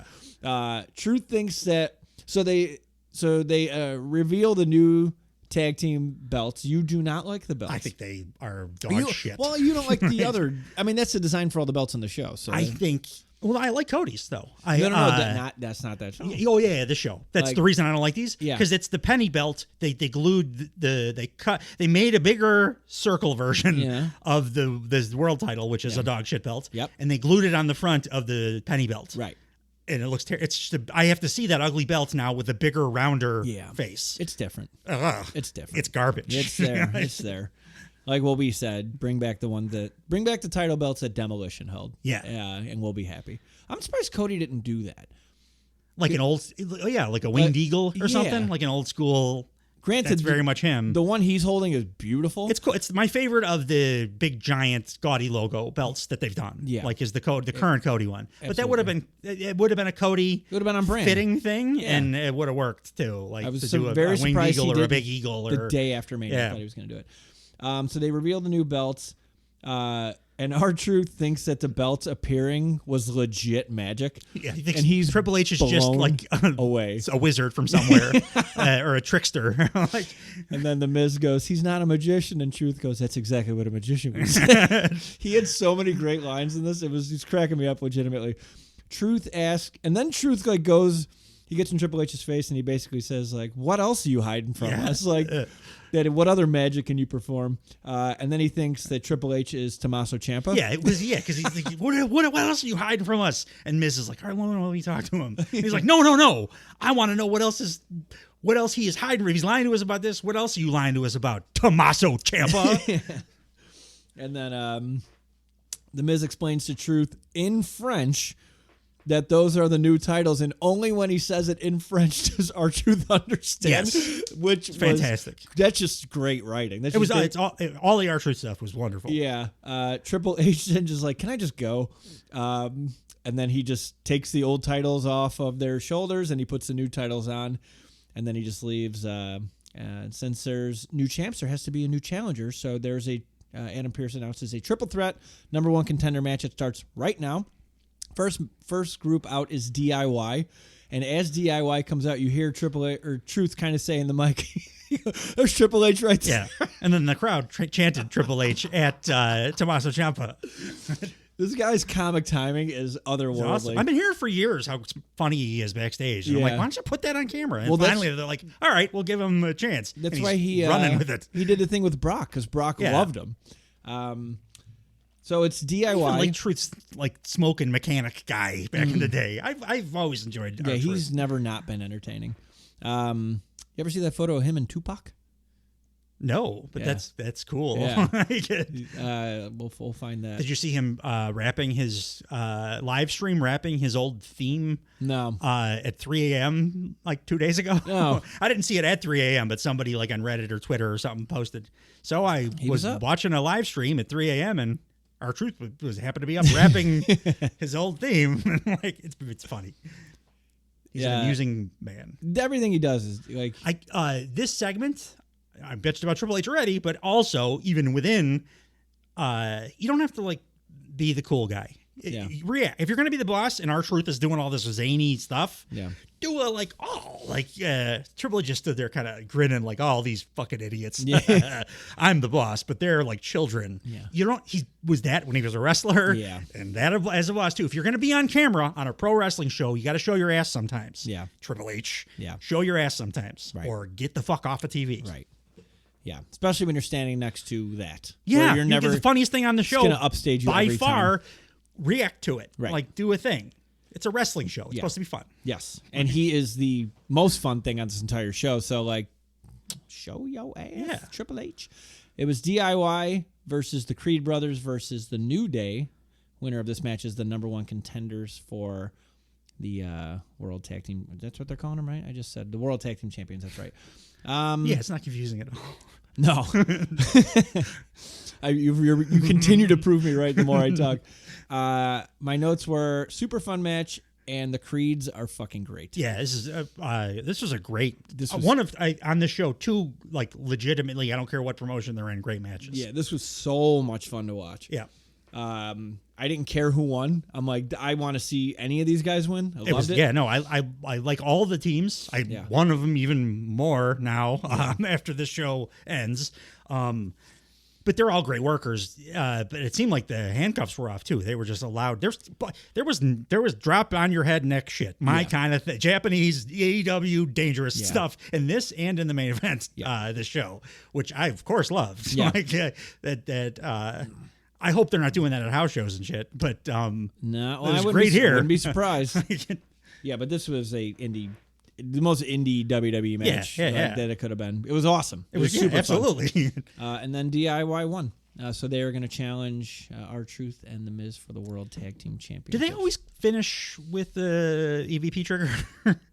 Did they do that? That it was very. They called it the meeting in the middle. Oh, I think one was a kick and one was a knee, but it looked very much like the EVP trigger. They just don't hold the hand. They used to. Yeah, they've done that forever. They go to the. It might have been just this one specifically. I was like, hey, why are they doing the EVP trigger? Yeah, because they would go to the opposite ends of the ring. And maybe do the super kick is a little more prayer defined hands otherwise. or whatever. They're just not holding. They don't have the torque of the EVP trigger. Yeah, no, I think maybe it was just this one or where the camera was or whatever. It just was like, what is that? They're going to come out in bellhop uniforms next week. They're already cosplaying as Degeneration X. Yeah. Regeneration X. Regeneration X. Next, they recap last week where CM Punk cost Drew McIntyre the match, which cost him #1 contention. Was there a reason they weren't on TV? Who? Punk and McIntyre? McIntyre was briefly on TV a moment later, but Punk... I mean, their thing. I was like, did they have visa issues with Canada? Oh, like why didn't they have a segment where they were doing promos or anything? Like they're a big deal. Like I said last week, I want them to be the focus of Raw now, and then we didn't really get any of that this week. This is all we got right here. Yeah, and that's it. Oh, Punk was at home. There isn't a reason. There's not like a because I thought Punk he seems healthy enough to be on TV. It seems like he wants to be on TV. Yeah, put him on TV. I think they were in Montreal. I think this was the Sammy show. Okay. And they were kind of just, building the whole show around that and setting up stuff. Because they set up a bunch of shit, like, for moving forward. Yeah. So this was like the meat of this show, I liked. Yeah. The way it was put together, I didn't. But the Drew and Punk thing didn't need any more gas. It's already the hottest thing that they got going. But I want to be entertained. You and me both, so, brother. put the entertaining people on TV. Yes. I didn't need 2 women's tag matches. Right. You're not wrong. I'm right there with you. Dude, I told you. My standards are raised for this company now. Put Punk in every segment. I want to be. I expect to be entertained the entire fucking time I'm watching a television show. Yes. When AEW does something dog shit, I'm like, why? Even if it was one little thing. Yeah. Why? You should be entertaining at all times. Right. This show is not. And they know how to be. Yeah. And they have the tools to be. Yeah. They can absolutely be entertaining the entire time. Sometimes they got to do what The Walking Dead does, is where they start hot. And then most of the episode is a lot of talking and that's fine too. But and exposition, funny talking or interesting talking or and then at the intriguing end, talking. And then at the end they go, "Bam! Yeah, I see title match." Like that, yeah, totally fine. Bam! Do that. Yeah, but there just should never be a time. If I'm ever bored watching a wrestling show, I want to see how loud it was. If I'm ever bored watching a wrestling show, the booker's failing in some way, right? Because wrestling is super fun. Even if you're like whatever your tastes are, like the other shit is enjoyable too. Like you're preaching to the choir. Just do something interesting. Well, look or at fun. Look at all the things we've praised so far. Awesome Intercontinental title match. Yeah. Awesome triple threat tag team match. Chelsea Green, R-Truth. If you move some stuff around, don't do the commercial break like annoying nonsense, Cody, replay stuff. Really cool live shit. Like that's a show. Get rid of a couple. Yeah, it's a 2-hour show. It's a problem. A 2-hour show. 3 hours long. But they also have as we talked about on SmackDown, like Cameron Grimes got no entrance. Why? Yeah. He was one of the biggest things in NXT. Yeah. Develop some of these goddamn characters. Do something super fun with that. Right. And I would liked to see what's his face again from last week, the Russian I love, the guy that had the 5-star with Gunther. Oh, Ilya Dragunov. Like, where was he? Yeah, why wasn't he's just watching him come out is super interesting. Doing his orchestral thing. That's super fun. That guy is like very interesting to have on TV. I think the best of sevens are so underutilized because they work 100% of the time. Yeah. Every best of seven has led to stars in these companies, Yeah. and every company that's ever done it. I love them. Yeah. WCW, WWE, AEW. Yeah. They all crush best of sevens. Yes. Just do best of sevens. But yeah, unfortunately, the only reaction we got after watching the footage from last week where CM Punk cost Drew McIntyre's opportunity is backstage. Drew starts laughing and then he kicks something and he leaves. So that's it. That's all we got of Drew McIntyre this week. I wonder if that was even filmed in Canada. Yeah, probably not. Because like, why travel internationally if you're not going to do anything beyond? Because he wanted some backstage? he wanted some poutine. Maybe he had visa issues. No, Maybe there's a Scotland to Canadian issue. Yeah. Like, he wanted some ketchup chips. Can't get those in the States. Or ketchup. They're delicious. Oh, I've had potato chips. I've had them like in Asia. Yeah, yeah. Yes. Not in the U.S. because we can't have ketchup chips. We have dog shit Pringles compared to the rest of the world. The rest of the world has so many awesome Pringle flavors, and we have like 6 here. What? How often are you eating Pringles internationally? I've had Pringles in Italy and in the Philippines. What is your both places, the very different places, have like 200 best Pringles flavor you ever Pringles. had? First one that comes to mind. I can't think of what it's called. I'm putting it on the spot. Paprika. Not bad. Yeah. Not bad. And that's an international Pringle. Yeah.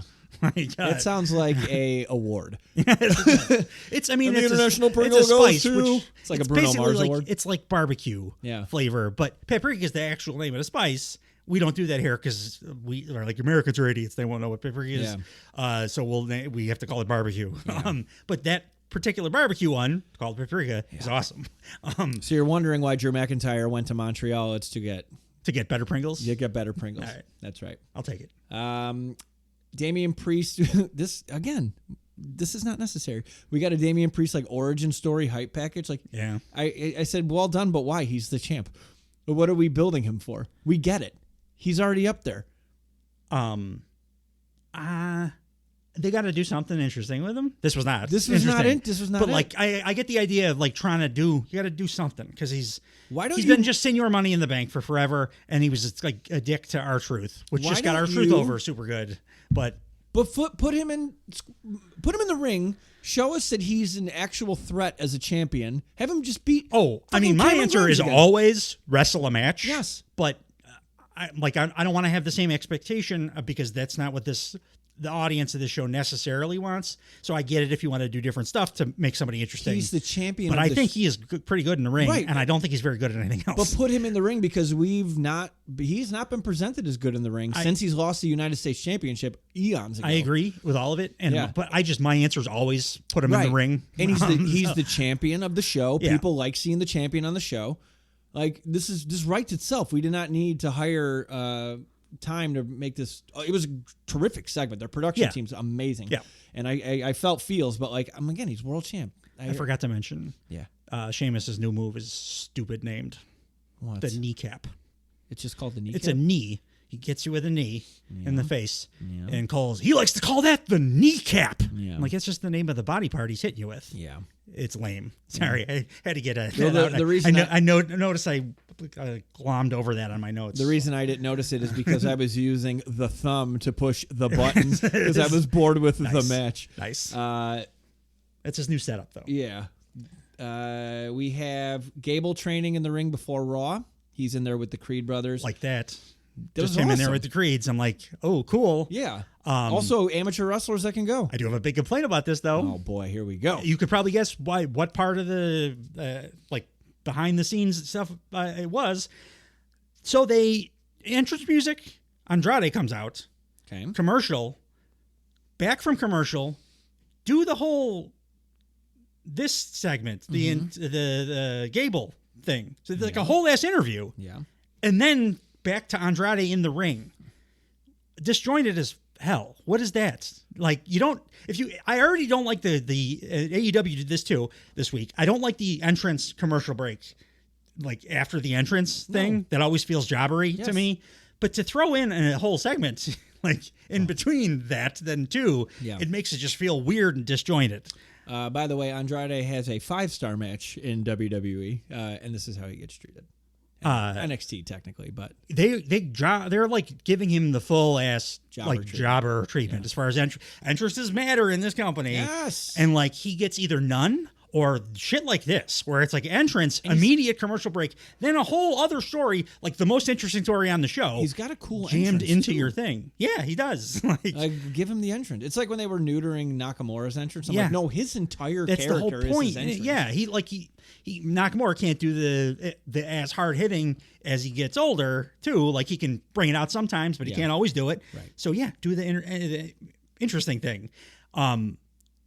But like Andrade, it feels like they're actively trying to like fuck him. It's just that made me angry when they did that. Like this might make you angry too. I didn't even know Andrade wrestled because how I was watching on there was no Andrade match. Yeah, I bet there's a lot of people that are like that. No, I didn't see him. Oh, they just cut it from the show. I had Damian Priest's origin story, Chad Gable training in the ring, and then a Men's Warehouse presents Bloodline segment recap, and then backstage with Kathy Kelly and Jey Uso, and then backstage with Kathy Kelly and Liv. You didn't see Andrade versus Dominic Mysterio on the show. Holy shit! Wow, that's weird. Did we just discover that they did they cut whole segments? I'm gonna go home and double check because it's very possible. It wasn't a great match, but it wasn't awful. But I have heard that they cut I have several notes on the match, so unless I hallucinated enough to have like 8 notes, all you, sir, all you. I just did. Andrade gets the semi-jobber treatment again, and then my next note was like, oh, never mind, even worse. Commercial, whole ass interview with Chad Gable, and then the match. I love I did mention that I love the Gable stuff because I had to do that in the middle of this match because that's where the thing happened as I was watching it. And then, oh shit, another commercial. So it was a long enough match that they did a second commercial break mid-match too. And then his new finisher, the one that we said was not as good as his other finisher. The Message. Was not, the Message. The Message. It looked a little better this week. Maybe because Dom is smaller or whatever, he could flip him around better. He should just use that elbow that he uses as a setup. And then... This makes more sense then. You said Ricochet and everything going on, and yeah, he does. He's apparently teaming up with Andrade as the people that like WWE wants to put together because they have no idea how to utilize. Andrade got attacked after Judgment Day after, and then Ricochet comes down to help him, which I don't know if they've ever had them interact before, but they were like buddy here, like they were gonna form a thing. But maybe if they cut the whole segment, maybe they're I'm literally pulling up Raw as we speak because I can't imagine I missed, because that sounds like at least a 10-minute segment. It was a long enough match to have a commercial break within the match. So that was after this, after this, after this, after this. Make sure I got this. Creed Brothers. Yeah, that's not. There's nothing.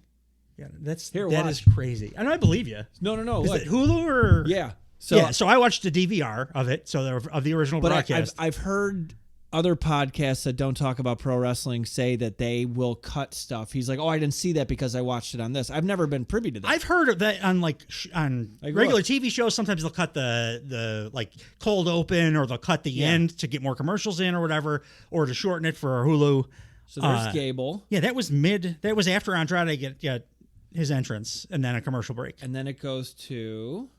Maybe somebody at Hulu just understands how to put a TV show together. It goes to the recap of but it sounds like there were 3 guys I would have liked to watch in the ring. It was not a bad match. Yeah, it was like Dom, but like it was Andrade doing his Andrade stuff. I also DVR Raw, so I'm gonna see if as we're talking, I'm clicking around trying to pull it up. I'm gonna see if my DVR does that work like that. DVR just is exact because it's just a recording of the original broadcast.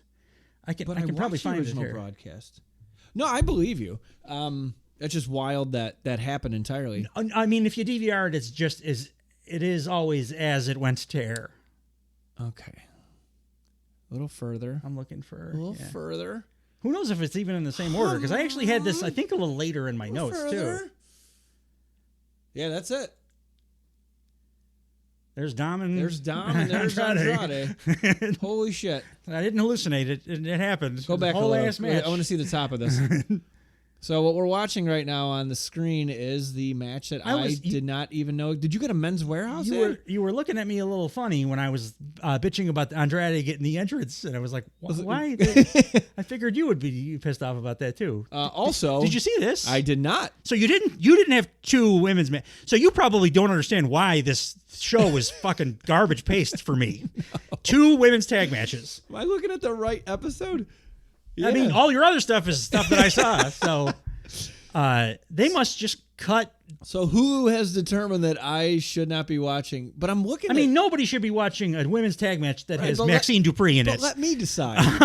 But yeah, exactly. Wow. Okay. That's wild that they cut. Negative points for Hulu. Why you cut? I'm trying to get to the entrance commercial break. I just want to see because it's so crazy. What do you have? YouTube? This is YouTube TV. Yeah. Is it worth it? It's cheaper than cable, and I think it's better. I'm probably gonna have to make a switch soon because my entertainment will be decided by who I want to be entertained by. Yeah. Yeah. I enjoy. Why would they? They're not a sponsor. Although if anybody has any connections, let them know about the podcast. Can you next week? Hey guys, in a wild turn of events, we're sponsored by YouTube. We're on the Joe Rogan network now. All right, we're live. Beautiful. That was Andrade's entrance. All right, you got commercial talk about break. Two things, now. And we come back from commercial break. Well, tell me about the Maxine Dupree match now. I have notes. Don't worry. Back from commercial break. Whole ass interview. Entire Chad Gable question and answer interview. Their interview is dog shit too, by the way. I saw that. Interview is so awesome. I liked this, but I'm like, why? I have to not like it because it's cut into the middle of a match, right? Or at least after the entrance of a match. You're not wrong. So yeah, if they cut all that stuff for your viewing, I probably would have been like, oh yeah, this show flowed pretty okay. Yeah. For me, it was like, oh my Christ, why is this taking forever? And also because they kind of shit on Andrade. Like, look how long this is. I'm forward, and still Andrade's in the ring. Yeah. They must have played his theme song 5 times. Wait till Charlotte comes back and she starts cracking the whip, and he's like world title contender. I think you're right, though. I think he's too violent a performer for this program. Yeah. All right. Well, this was a thing. Should I go over the? I didn't even know what happened. Women's tag because it was a big note of mine. Was like, okay, I'm happy that Piper Niven and Chelsea are together and in that division. I saw that. Yeah, that was the second women's tag match for me, though. So, my note was, are you kidding? We have 2 women's tag. It's the worst division in wrestling. Yeah. 2 women's tag matches on this show.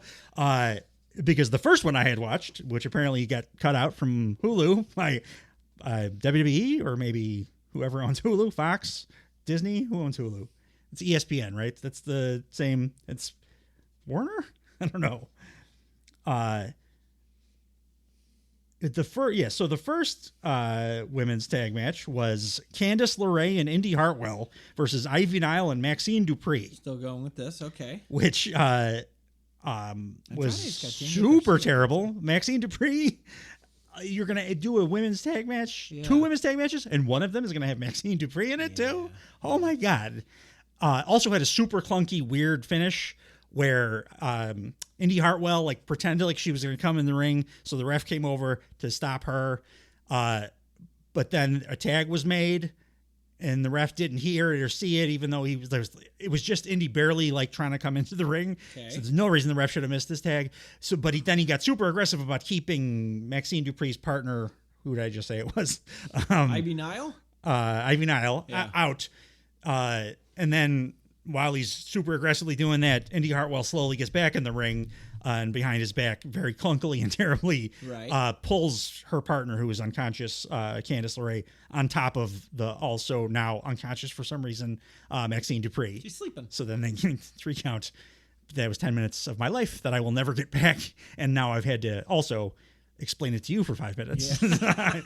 You should get Hulu. Yeah, evidently. But I don't want to miss Andrade matches, though. No. Does Daniel Garcia paint? Oh, yeah. I guess he does. Yeah. But, okay, yeah. But the Andrade match was fine. There's limitations for Dominic. but it was fine. And apparently, maybe they're not going to do the Ricochet Andrade thing that they teased at the end of this match. No idea. Because they cut it out of Hulu. So maybe they're like, we'll pivot from that. We don't like it. Now that I look at my notes, I do have 7 not wrestling segments in a row. You think I would have had hey, why are there 7? Why are there 7 not wrestling? Yeah. Wow. Okay. Interesting. How long is the broadcast on? Like an hour and a half? Oh, yeah. You couldn't do what I watched. An hour and a half. No. Because I tried my best. But I don't want to fast forward too much stuff because I want to be able to talk about it. And it's still like 2 hours of my life. I think I have to start watching this live. Probably. I had no in your defense, I had no goddamn idea that they cut a bunch of stuff on Hulu from Raw. Not only for that reason, it's just, yes, definitely for that, but also like the temptation to fast forward is really strong when watching this show. Sure. And I got to sit through these commercials anyway, dude. If I hit the wrong button, I got to sit through 3.5 minutes of commercials. It's brutal. I fast forward through commercials and it's still tedious. Yeah. Because of the way that it's laid out. Yeah. But yeah, that's a good point. Like you probably don't get the same sometimes. feeling that I do. No. From if the layout of the show is done differently, if it's edited differently in post or whatever. That's wild. I wonder why they do that. Well, we have discovered a little nugget here, haven't we? I wonder if that other Raw that I was like bitching so hard about the pacing, I was like, I'm going to quit watching wrestling forever. If you saw like a 10 times better one that week. The one I saw was 8 minutes long. It was just Will Ospreay with an hour-long match. That was the Raw you got. Oh, I was just watching Will Ospreay on YouTube. Yeah.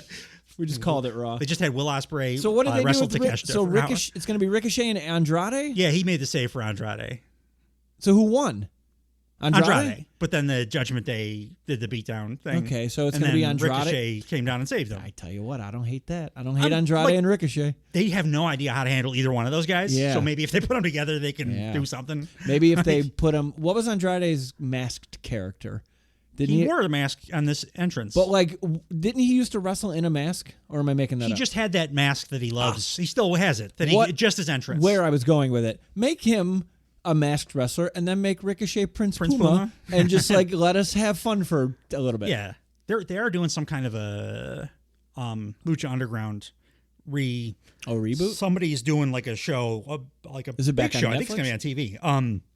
I don't think it's going to be a regular series. It might be a one-off, but it's going to be on like some streaming thing or something. But they're doing a Lucha Underground reimagining or rebirthing, whatever, Not reboot. I love Lucha Underground. Yeah. But yeah, whatever. Like Prince Puma and a different character for Andrade, I'm all for it because they've not known what the hell to do with Ricochet the entire time they've had him. We haven't given Daniel Garcia Pants Andrade as chance yet, so maybe they're going to let him shine. I don't know why they don't do something with Ricochet and Samantha because she's like universally beloved by everyone that references her that works for the company. They're about to get married. Except do a thing. Dave Hebner. Did you see that? No. It was pretty funny because she's great on Twitter too. Yeah. It was like Earl Hebner's son or something. Just was bitching about her on Twitter and like, oh, she's so over the top and ridiculous and it's like cartoonish and clowny. And she responded, Earl Hebner had a son, which was very amusing. She's very good on Twitter. You think the Hebners just wear referee shirts all the time? I think that they are probably pieces of shit from the books I've read and knowing what I know about like the screw job and a bunch of other Vincey shit. Yeah. I think the Hebner's probably not good people. He looked like he was going to throw up that whole match. Yeah, So I'm going to die tonight. Still did it though, didn't he?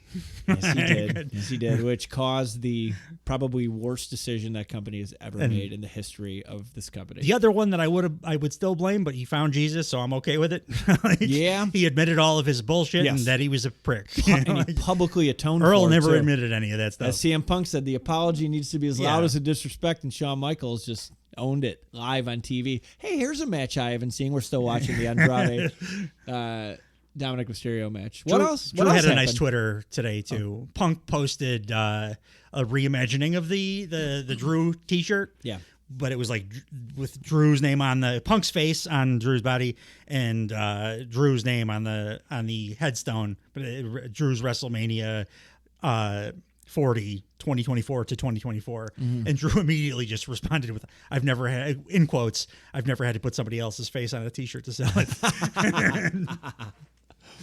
Got him. Speaking of good Twitter games. Yeah. Okay, so I don't even know where we're at. So what I have next is looks like the Usos are getting back together. His Yeet, because they went. This was for me at least the backstage with Kathy Kelly. Jey Uso very clearly hinting that the Usos are getting back together. He felt bad for his brother. It's like, oh, I told him he should have come with me. Yeah, Bloodline's a dark road. And then like he switched characters. It was either like really good, like he's a really good actor, or he's like a sociopath that doesn't know how to read the room correctly. No, his performance here I thought was pretty solid. He is a good actor. For as much shit as we give him, like he's good at his job. That was like all his Bloodline stuff was pretty good. Yes. He does the facials. He's an insanely good actor. Yeah. And like barely had to move to convey all the emotion to drive that entire he was part of wrestling being cool. Like all the thing they did with Sami Zayn and everything. Like Jey Uso big was part of all that central story. to that. Yeah. And that's what made wrestling and this company fun again. The Usos just stopped caring about wrestling. So one of them did. Because, 1-star match at WrestleMania. But he's like, oh, I feel bad. My brother got attacked. And he's like, but tonight, Finn Balor, yeet, yeet, yeet, yeet. What does that mean? Is that like Roll Tide? Yeet. It means to throw. I don't know why.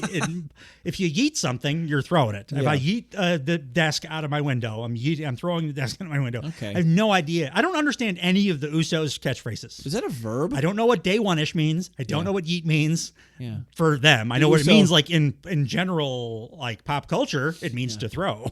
I tried to put the Uso Penitentiary in my Google Maps. It took me to the Joliet prison. Do you know what day one-ish means? Not even a little bit. Okay, so put it on the in the yeet category. It doesn't make any goddamn sense. Well, they've been down since day one-ish. That's all I know. Day one-ish. Not day one. Like maybe day 3 or 4. Yeah, why? One-ish. That's the point of saying you're down since day one. Yeah. That you're down since day one. But if you're down since day one-ish, you just worked that, so don't say anything. Maybe the week before day one. Also, too, their T-shirts. You can't be down with something before you know it exists. No. It's day one. That's like a hipster's dream to be 100%. to be down like before something's even a I thing. do that all the time on Reddit when people talk about Cody Rhodes and loving him since they returned or whatever, and I'm like, I loved him since he was feuding with Malachi and everybody hated his guts. So you have been down since day one-ish. No, I've actually been down since day one. The people I'm arguing with have been down since day one-ish. Yeah, I guess like after one. So I guess I can use it in that context. It does make sense in that context. Can a kid in school, like if he's taking a math test and he's like, "What's the answer?" One-ish. One-ish. Probably not. I don't think the Usos could pass a math test, though. What's 10 plus 13? Yeet. No yeet. Yeet. What? There's no letters in this answer, sir. All right, that was fun. I had a nice time. But yeah, he's clearly getting back together with Jimmy Uso because they're both like not doing super, and like there's not any career trajectory for either of them. So like, just go back and be the thing we loved. Put them back together. Maybe take a break, get your heart back into the in-ring, and then have a tag run again. Absolutely.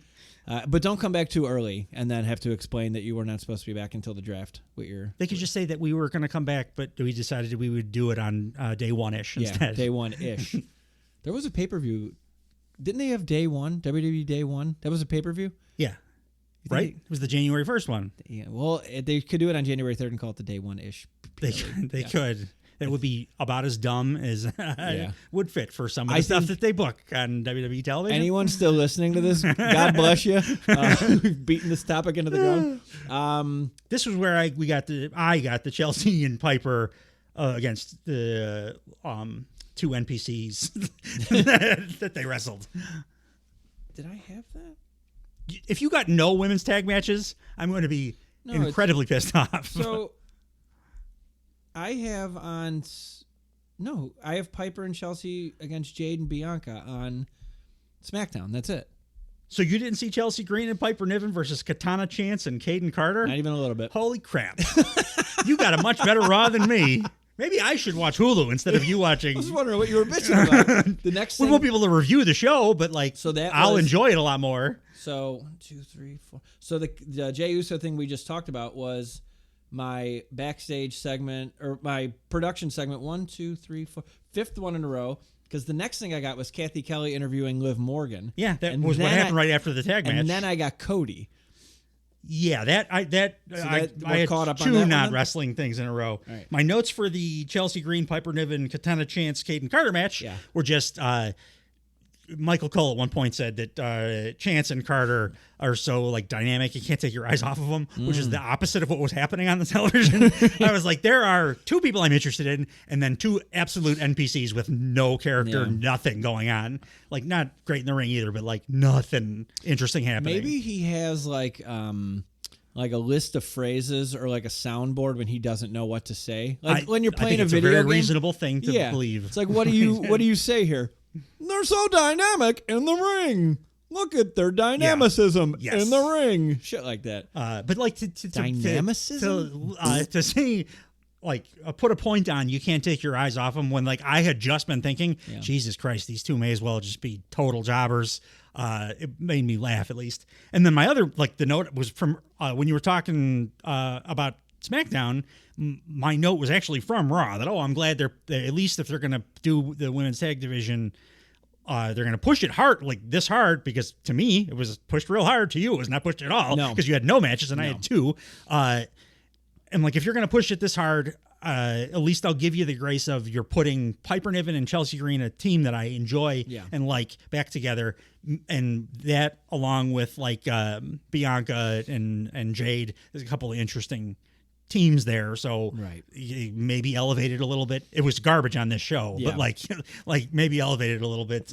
So like, okay, I'm happy about that. That's my only positive from. Oh, there are. I was gonna say, are there women's tag team champions? It's Kyrie saying. Yeah, they're fantastic. They got no one to work with. They got no one to work with. Well, like Piper and Chelsea, maybe like that'll be solid. It's at least a different dynamic. Yeah, and Piper's really. I watched Piper in like she's always been good in the Indies. Yeah, she was great. She's always been. She was Viper back then, but I remember when she got called in. I'm just like, good hire, man. Yeah, good hire. They tried to fuck her over by calling her Dewdrop and making her a joke, but Eva Marie's sidekick or whatever. I was like, why is Viper called Dewdrop and acting like Humpty Dumpty right now? Like she was a murderous sounds like Scottish lady. Why is she? It's like a bushwhacker. Yeah, like a sheep herder. Was the next segment Kathy Kelly and Liv Morgan, or do you have more on the tag match? That was my only notes, and then no, I just said I love heel Liv. She's doing great, man. She's doing great. Kathy Kelly asks her, is this the conclusion of your revenge tour? And Liv says, basically, I'm not the bad guy. Where was the sympathy when Rhea tore my shoulder and put me out for 8 months? Good point. Solid point. She's only got good points. Always. Best kind of heel. Eye for an eye, tooth for a tooth, shoulder for a shoulder, which I like. Drew-ish. Yeah, absolutely. That was a great line. This is karma, and she got what she deserved. And this is not the end of the Liv Morgan revenge tour. The end is her as champion, and I wrote she's very, very good. It really fits this. Like, no, I love it. I'm a fan of Liv. Her last title run fell kind of flat, so I'm excited to see if she gets another one. Now it's going to be as a heel, because I think that is definitely the more interesting Liv. I mean, you just drew a perfect parallel. This is female Drew McIntyre. Yeah. And like she's been killing it. This is not only like, they're doing long-term storytelling. It's already a year in the rear. Like we already have stuff to look at. We don't have to be like, when Rhea comes back in 6 months, like no, they already have this. 100%. And they're doing it. And that's what good writing does. Yeah. If you're doing a good story, when something off the wall happens, it can fit into your story because it's like a well fleshed out, real kind of story. Yeah. It's not some nonsense. Did you see Liv's Twitter game? I did. I was not on Twitter. So it's always like a dude with like a Philly accent. I don't know why, but it's always like a Philly accent, basement dweller, creep. Posted a video of himself watching Liv Morgan match, saying, please tear your ACL. I want a tornado, because he was mad about Rhea. Even a paralysis would be even better. And, paralysis? Yeah. And then, I think, SRS or somebody shared that. Like, look at this fucking guy. And then Liv responded to that dude and was like, guys, don't be so upset. That guy looks like he jerks off into a sock in his basement for a living. And I was like, well done, Liv. And then he did, because he got acknowledgement. Yeah. Because she is not hard on the eyes at all. Which also I like better as a heel, when you're like the classically, traditionally attractive, you got like the cheerleader, like the high school prom queen kind of look. It just plays better as a heel. You mean like Bronson Reed? So he's just untraditional. No, he was the support. He was the bottom of the pyramid. Yeah. He's a sturdy gal. Cody Rhodes was in the ring next. Cody Rhodes was in the ring next? Yes. I say that with a question because I don't even know what's on the show. I had 2 non-wrestling segments. Cody gets in the ring and he says, "What do you want to talk about?" But en français, and the place goes nuts. Yeah. Can they start doing this in Jeddah, Saudi Arabia, where they're speaking whatever? Like they have to become like multilingual. Farsi in Saudi Arabia? Great I think it's question. Farsi. I don't know. I mean, like you go like 100 miles in each direction in certain parts of Europe, and it's different dialects of everything. So I don't even know. I was just bitching about God, I don't know, the Middle East. I'm even more different Canadian accents. So like English. I've been to Canada. They speak English. Yeah. Not in Montreal, they don't. No, Montreal. They speak French and they look at you like you're an asshole if you try to speak English to them. Montreal. Montreal. Say it or don't. Say it Montreal or Montreal. It sounds don't like say Montreal. I feel like I got a real I'm getting a brain freeze, but I don't want the ice cream in my mouth to leave my mouth. I'm like Montreal. That's what it's supposed to taste like. Yeah. It's a French word. Oui. So Cody says, "What do you want to talk about in French?" He acknowledges that Adam Pearce let him hang out on Raw, even though he's a SmackDown guy, which I liked. That's little things like that, because right at the top of the show, I'm like, why the hell is this guy here? And he's like, hey, let me hang out. And like, it was such a passing comment. I'm like, great. He said he's going to face either AJ Styles or LA Knight at Backlash in France. I mentioned earlier, like, yeah, he mentioned this is coming up, but like, this is very clearly just something to do for now, right? They got to do, I don't know. And then he brings up Seth. Then I wrote, UGH with 17 H's after it. I'm tired of hearing He's taking some time, right, Seth? Him and Becky are both taking time, which is good. Like, good.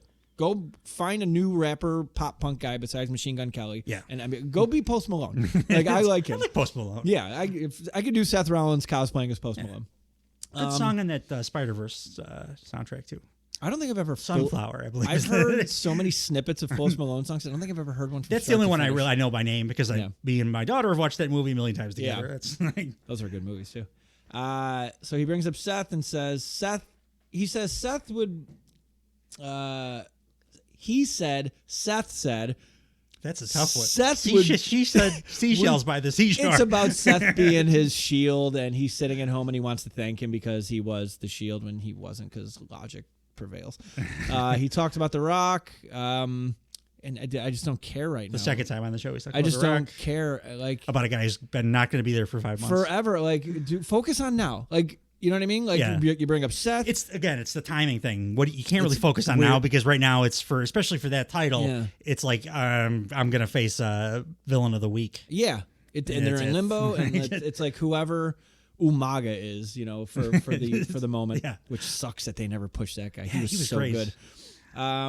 Cody thinks The Rock has a lot more than one match left in him, because he was saying how The Rock was training for an insane amount of time prior to the match, and he's like, "Oh, Rock's like, oh, I got one more match." He's like, "I think he's got a lot more than one left in him." And he briefly passes through the events of SmackDown with. I disagree. I think he maybe has three. Tonga. 3 matches. Cody, Roman, 3 big ones, and then maybe a wild card. That was basically my somebody who's ever they have pushed to that point by whenever Cody and Roman happens. I think I've identified what the third match is, and it made me want to throw my podcast laptop. taker. Yeah. I saw people hinting at that, and like there was company acknowledgement of it, and they're like they might be planting seeds. But the only reason Taker was on Rainy is because they didn't want to pay Austin. Correct. Like.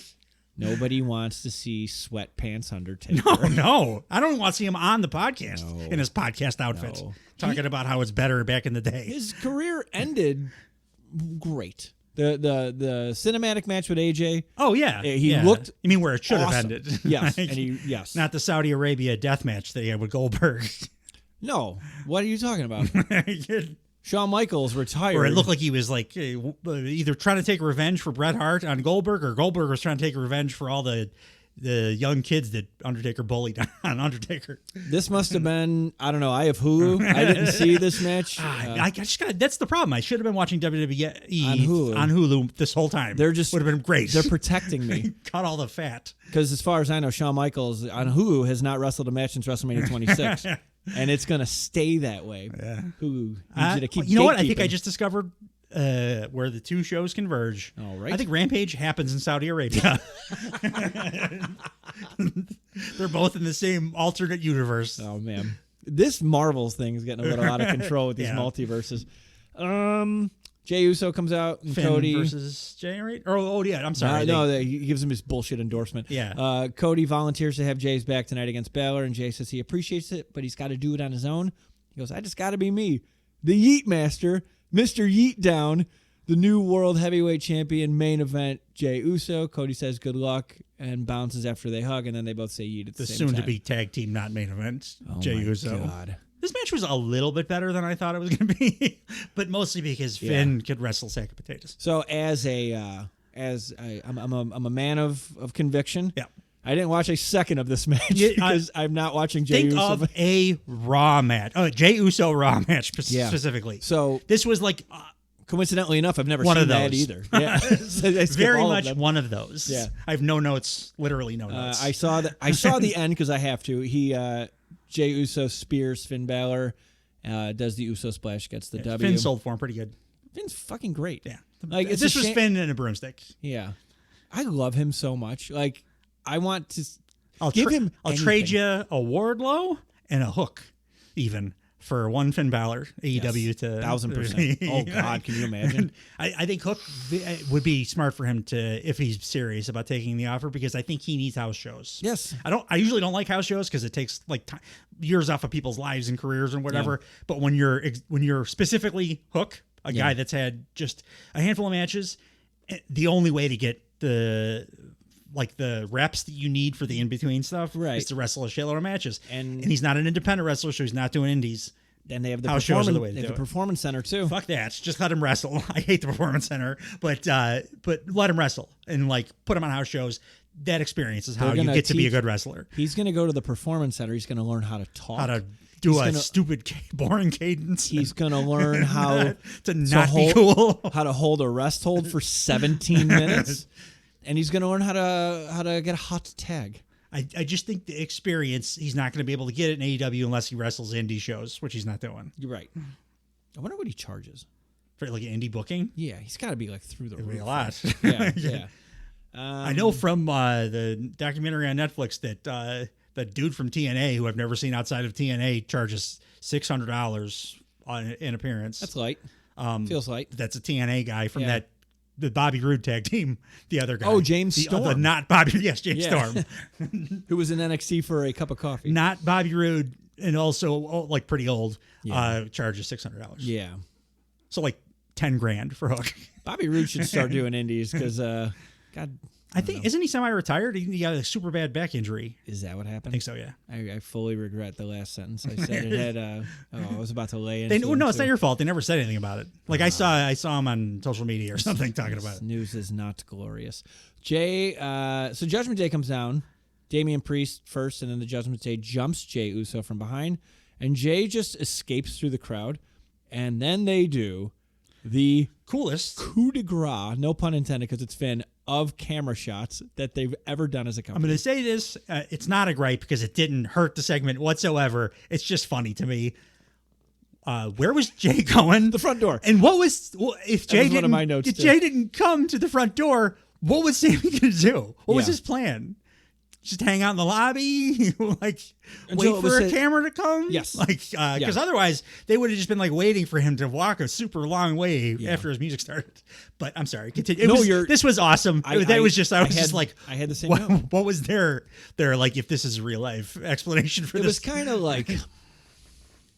it was cool. I think it was super cool. Super cool. They just did it just for. So it is it's a 2 minute and 35 second. No cuts at all. It's one camera following Jey Uso. 2 actors involved. Yeah.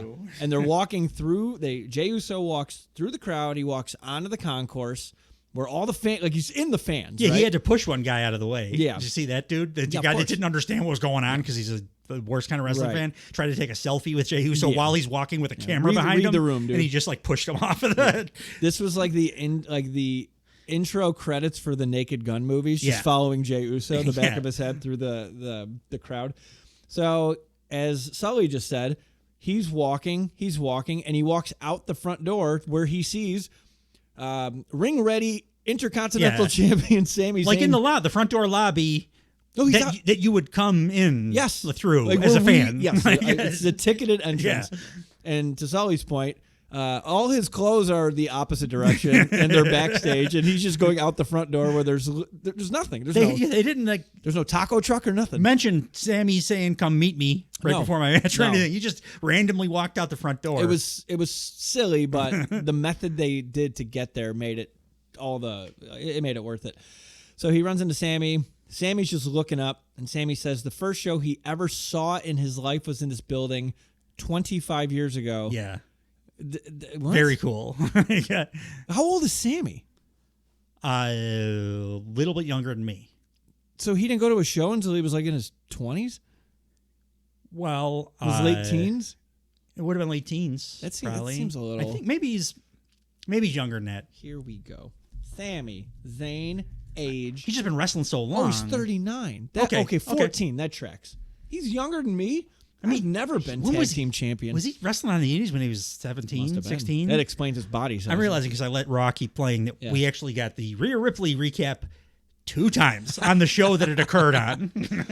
We got the replay of Rhea doing the promo that she opened the show with on the same show 2 times. Yeah. I like Rhea with extensions. Just going to say. Yeah, it's a good look. It's a great look. So, so Sammy's outside. He says the first show he ever went to in his life was in this building 25 years ago. Now he comes back as champion.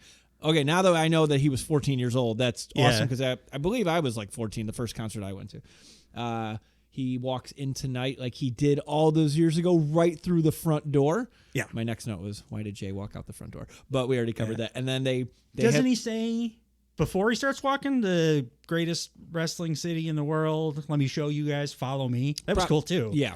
Probably. Yeah. Because then the camera guy was like, okay, and then he's following Sammy. I was feverishly typing at this point, so I don't like to rewind a lot. So I just try to get as much as I can. Did you see my house show text? Yes. So this is what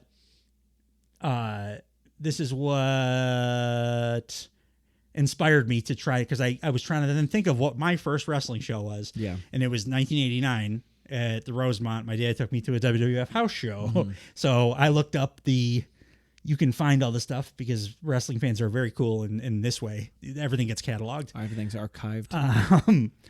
And there it is. There she is. Yeah, 1989, September 16th, house show. I know you guys are super interested in this. When I was 10 years old, I saw WWF World Heavyweight Champion Hulk Hogan with Miss Elizabeth and Randy Macho Man Savage in the main event of a house show. The rest of the card, Coco versus Genius. I remember Coco being fun. Hercules, Bad News Brown, Tito Santana, Haku, Ron Garvin, Rocket Ronnie Garvin, which now is a wrestling nerd. If I could go back in time, I would enjoy that match, but I probably thought it was boring as hell when I was 10. Yeah. And Hacksaw versus Ted DiBiase for the King's Crown. Yeah. I had to Google what that was. I assumed it was a King of the Ring thing or something. It's something akin to that, yeah. I think my first wrestling event was a house show. I believe also Shawn Michaels was champ. It's either that or SummerSlam '94. I can't remember. It's one of those two. Yeah. That was the first televised event in the United Center. Oh, that's cool.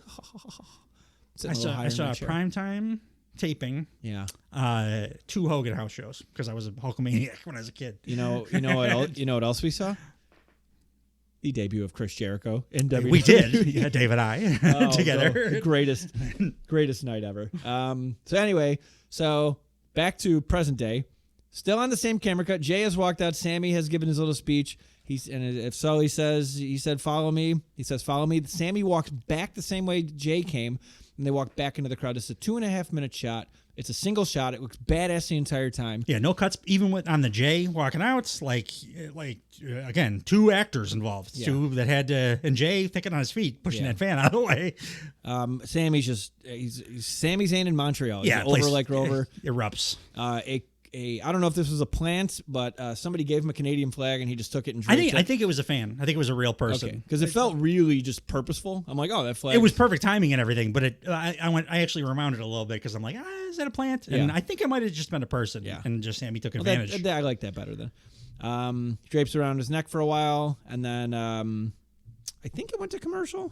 It may have not, but the next thing we see is Chad Gable's backstage, and Bronson Reed stops him prior to him coming out. And he says, the winner has to worry about him.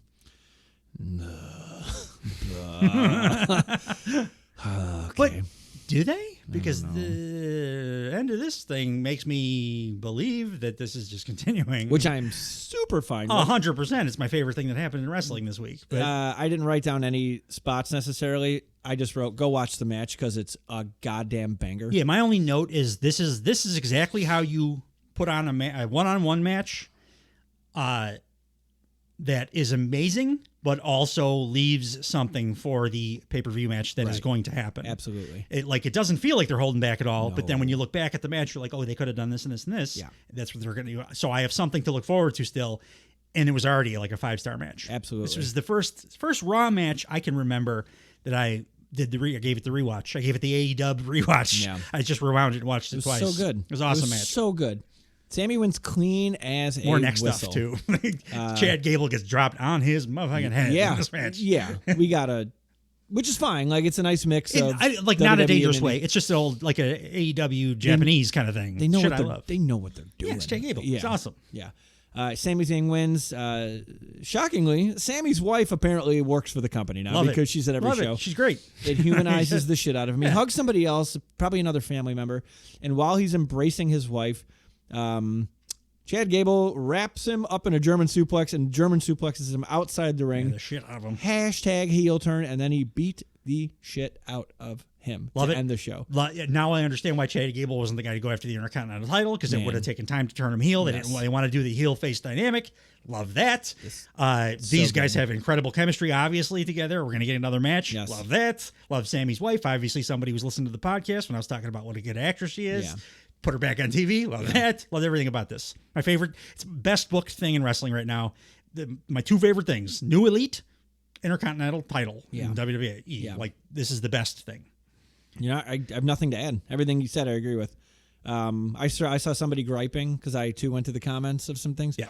I'm like, Always a mistake. Wasn't Chad Heel just a? I'm sorry, Chad Heel. Wasn't Chad Gable just a heel? I go, shut up. How about shut up? How about like this story makes more sense and is a lot more fun for us if there are defined. He's not running a training academy anymore. No, stupid. and he's like also he's going to be in a faction with the freaking what do they call it? Creed brothers. Who, like that looks like a big heel faction now, which is awesome too. Like I like them better as heels too. Is he going to be in a faction with Bronson Reed too? Then he could it could be like what I don't hate Bronson Reed. It's fine as if he's going to be their muscle or whatever. Then it could be Gable, Reed, and the Creeds. He's getting his new Otis. I just wanted to. he already had Otis. Did he win? Well, if he has Bronson Reed, he's not Otis. Well, but Gable just had Otis in his faction, so he's going to get not Otis. Is this the evil version of? It would be Alpha a very Academy? good one because it's like a couple of Olympic ass dudes with. But you got the same guy. He's just a darker version of Otis. Yeah, Otis, and it's also like an Olympic-y, themed kind of thing, which he couldn't get with the other guys because he was training them. Yeah. But now it's like the fully formed and they're bad guys. Like he walked through. It's all great. Oh, that makes it even better. Like working out with the Creeds would help Gable more than him helping anybody else. Dude, that's like I mean, if you want, I do think the Creeds are going to have to change their finisher because it's way too dangerous. But is that the cannonball? It's great. Looks awesome, but it's like there's no way to control that. No, like it's great, but yeah. Well, when someone dies, they'll they'll change it. I mean, good. It's wrestling, but it's a better heel finisher too, so it works better now. Yeah, like it's it's like they're mirroring Kurt Angle shit too, which I really like. Yeah, more comparisons. Yeah, don't focus on him being short, Vince, you asshole. You accentuate, like Heyman always said, accentuate the positives, hide the negatives. You don't talk about them on TV. Right. Made Balls Mahoney a career somehow. Yeah, exactly. Balls. This show I thought was kind of, I would have given it like a thumbs down because of the way that it was. Just the way that the show that I saw, not the one Dave saw, the one that I saw, general thumbs down until the main event. And that was so great that it changed my perspective on the whole show because it was like the best match I've seen on Raw in forever. And that's how you book a main event to make. They used to do this all the time in the Attitude Era. Like for as much as that era does not hold up, like they knew how to finish a show to get you to want. Yeah, they also Raw was 2 hours. That was a big. Well, that's probably everything was a sprint. Yeah, in fact, our matches were like 3 minutes long, if that. But I man, can't just wait. watch Jerry Lynn. Speaking of that era, Jerry Lynn and Rob Van Dam. In ECW? The ECW, the first one, not even the pay-per-view one.